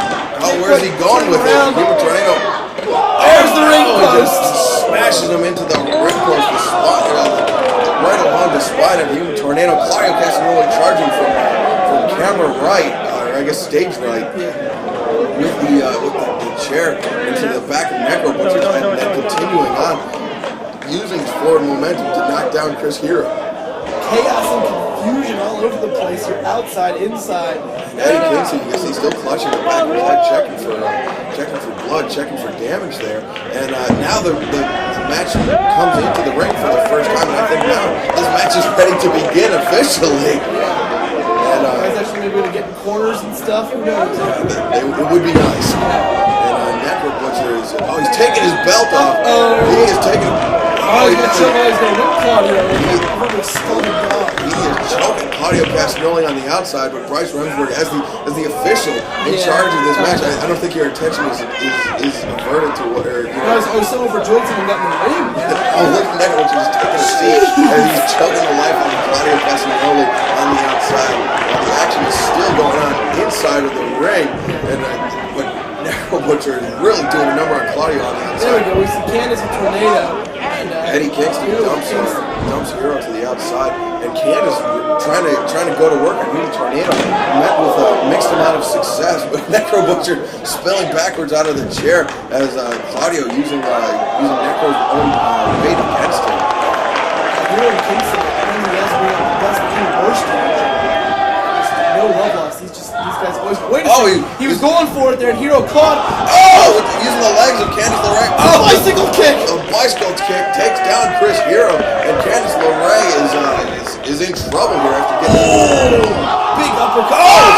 Tornado Right in the face of Candice. He just blasted her with that thrust kick, got her underneath the chin.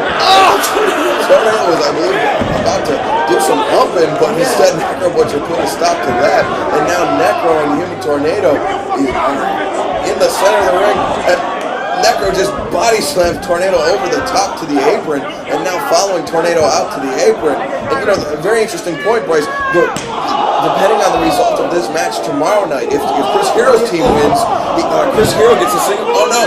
The hip toss off the ring apron, but Hero reverses it. Pip slaps Necro Butcher. And now again looking to throw him. He's got him.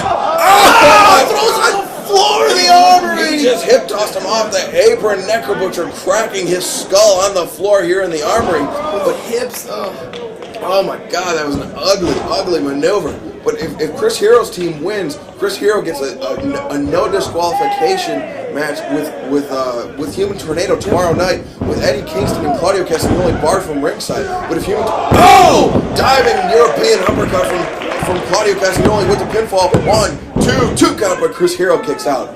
If Human Tornado's team wins this matchup, Human Tornado gets a match with Candice LaRae tomorrow night with Chris Hero and Necro Butcher barred from ringside. So some very high stakes in this matchup, and I mean, the main event slot here, night one.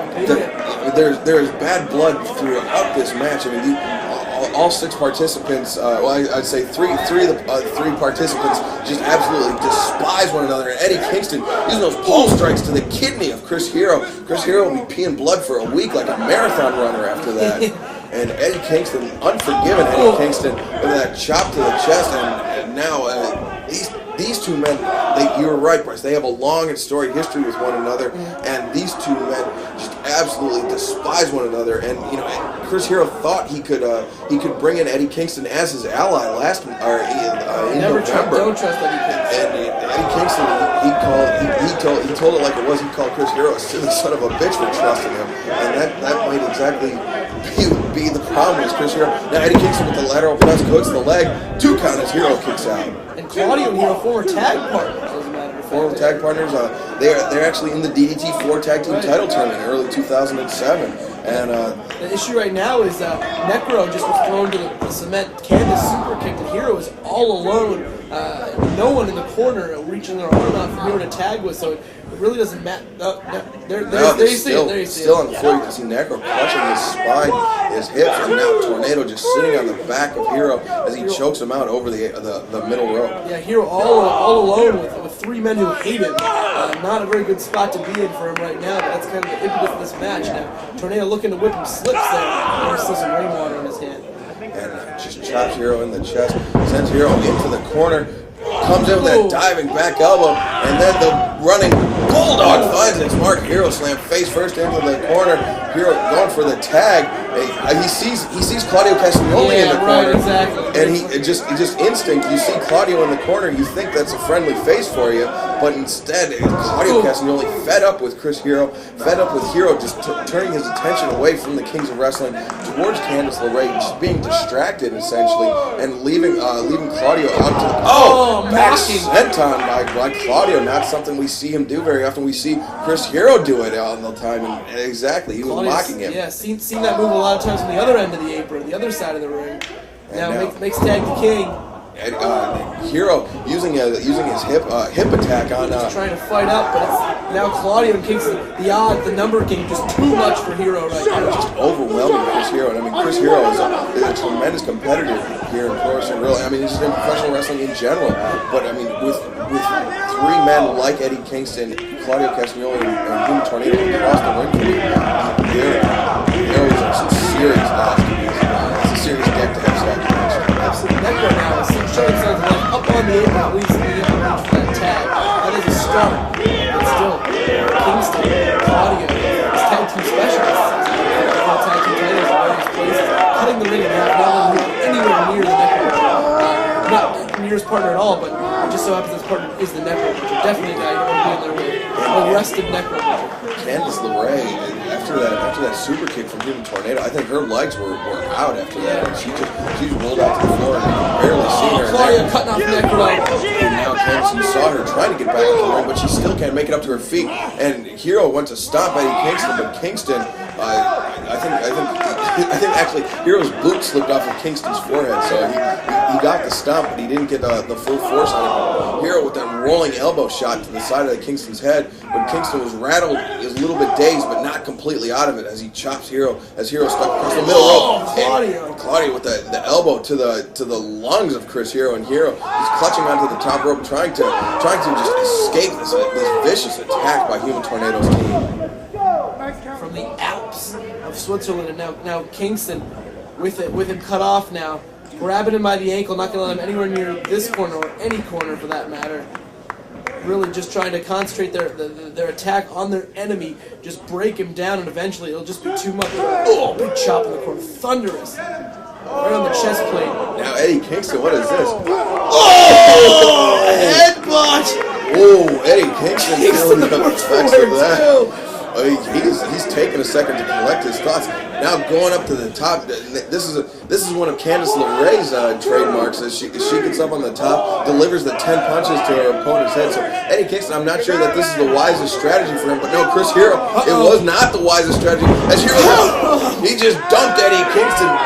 Hero's still on his feet. And now makes it over, tags in Necro Butcher. Necro Butcher comes in. Oh! Headbutt to the chest. Take his head to the chest. Right on target. Oh, another one for Claudio. To the side of the head. And the ingrown toenails, the disgust on there.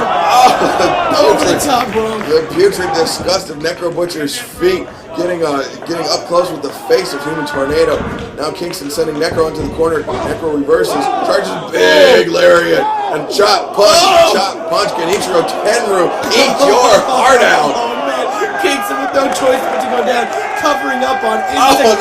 And now the Gout Anonymous in recovery, Necro Butcher just pounding away. Stopping a Texas mud hole in him. Yes. And now Necro, he's throwing Eddie Kingston's legs over the top rope. Could it be the big Necro Conrana? It very well could be.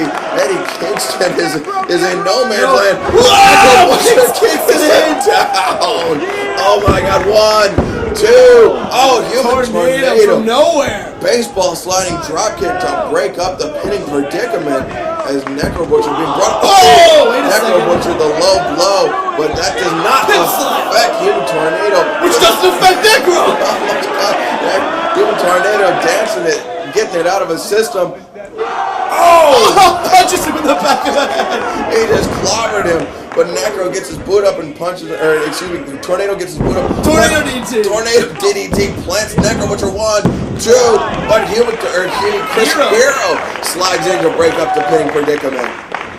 Hero had enough rest period out there. Now back in this one, looking at one of the men he hates, chopping him across the chest. And now being brought into the front chancery, he's got him in the suplex. Could be going for that overhead release suplex, but instead Tornado lands on his feet, ducks the elbow. Oh, spinning! I guess corkscrew kick from Human Tornado as Claudio Castagnoli. He has nothing technical about it. He's just choking the life. Oh, Necro Butcher gouging the eyes of Claudio Castagnoli. Those are his accounting eyes. That's what he uses to balance the books at the United Banks of Switzerland. But Human Tornado shucking and jiving in the corner, he's booting Chris Hero in the face, and now just taking his time. Bryce Remsburg trying to restore order. Not sure he's not getting what they want, I guess. He's letting Hero sit. Wait a minute, Hero's got his boot. Hero caught him and now rolls him through, back up to his feet. He's got him in the cravat. He's got him caught in. He's going for it. Lays him down. He covers him. 1, 2, very nearly a 3 count, but Human Tornado able to kick out. Those long legs, those long arms escaping the 3 count there. And the fans are feeling it. as is Chris Hero. It has been a long time since a rivalry this intense has been seen in Pro Wrestling Guerrilla. I mean, this harkens back to the rivalry between Super Dragon and Joey Ryan, or Super Dragon and Kevin Steen. Yeah. And now coming off the ropes, Chris Hero, leg lariat by Human Tornado, rattles Hero, not down to his feet, but staggered him against the ropes. Tornado, he's got him hooked in. The cutback backbreaker. Hooks the leg, 1, 2. Hero able to kick out of that. Human Tornado doing some serious damage to the spine of Chris Hero with that. Now sends him to the ropes. Hero reverses, elbows him in the side of the head. Human Tornado goes down like a ton of bricks. Rolling him to the floor. And now what is this? Tornado outside on the floor. Chris Hero's got the fan support behind him. Claudio Castagnoli catches him. He's got him. Power of Claudio. Claudio just hoists him up, drops him down. Hawaiian smasher, I guess Swiss smasher from Claudio Castagnoli. Hooks the leg, 1, 2 count only as Chris Hero kicks out. Claudio Castagnoli going to work on his former tag team partner, former longtime tag team partner. And Chris Hero is influential. He's got him in the Ricola bomb. Chris Hero influential in Claudio Castagnoli's progression in the world of professional wrestling, but Claudio paying no mind to that. Whoa! Thought he was going to throw the elbow, came up with the boot, but here comes Eddie Kingston. Clobbers him on the back. He's got him hooked in. Backdrop suplexer that goes for the backdrop driver. Hero lands on his feet. Boom! Rolling elbow finds its mark. Eddie Kingston spills to the outside.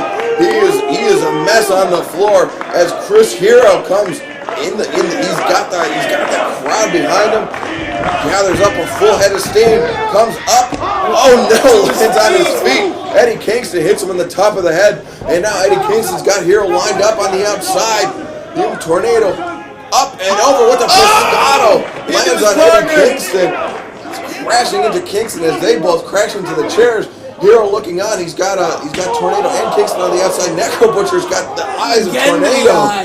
Now, not sure what they got in mind. You're brawling about on the floor, but I believe Claudio's in the ring. Not sure where Candice is at, but it is broken down in Van Nuys Excalibur. Oh, look at that. Necro Butcher got the eyes and nose of Eddie Kingston.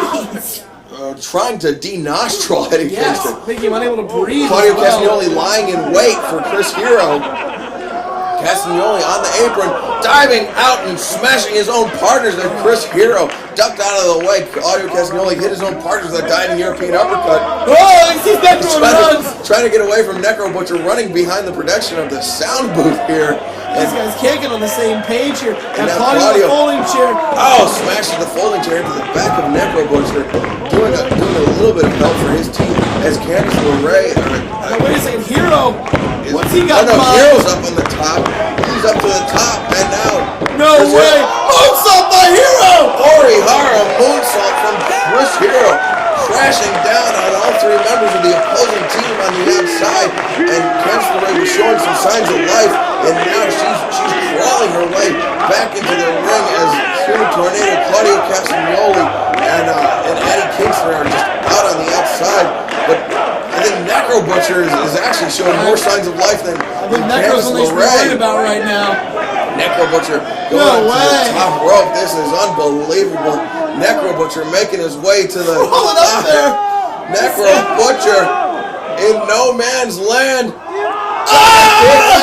Crashing down on Human Tornado. Claudio Castagnoli. Oh my God. Front somersault. Everybody spilled out on the floor here. Unbelievable. Necro seeing stuff I don't know if I've ever. Wait a second. Hero pointing to the turnbuckles. And now Candice LaRae seems to be recovered from that super kick. What she got in mind? Now missile drop kick on Kingston. Eddie Kingston taken off his feet by that missile drop kick from Candice LaRae, and now Candice LaRae and Eddie Kingston isolated in the ring. Earlier I saw Candice run at Kingston. I think that was out of our camera range, but that did happen. Oh, big slap by Candice. She just blasted. She just woke up a sleeping giant. I think Kingston just laughing about this. He's gonna go for the rolling back fist. Chris Hero speared him in the midsection. Back fist connects. Back fist in the future, Excalibur. Now, big backdrop driver flips him over onto his head, and Kingston right on top. Like 1, 2, 3. That was it. That was Eddie Kingston pins him with the 3 count. I can't believe it, Bryce. And now this means that Human Tornado Human Tornado and Candice LaRae will meet tomorrow night on night 2 of PWG's All Star Weekend 6 in a singles match. Fans, thank you very much for joining us. Bryce Remsburg, thank you for joining me on commentary. Fans, we will see you tomorrow night for night 2 of PWG's All Star Weekend 6.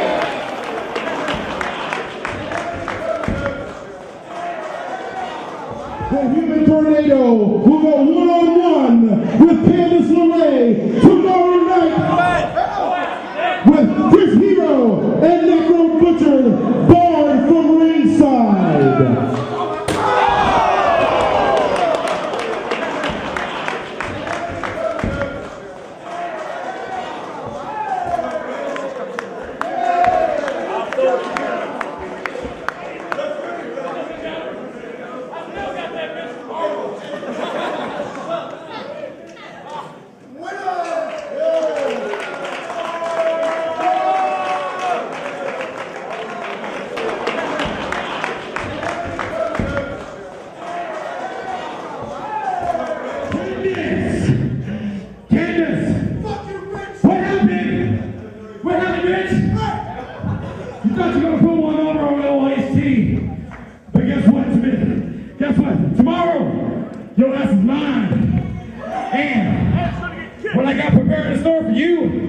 R. Kelly ain't got shit on me.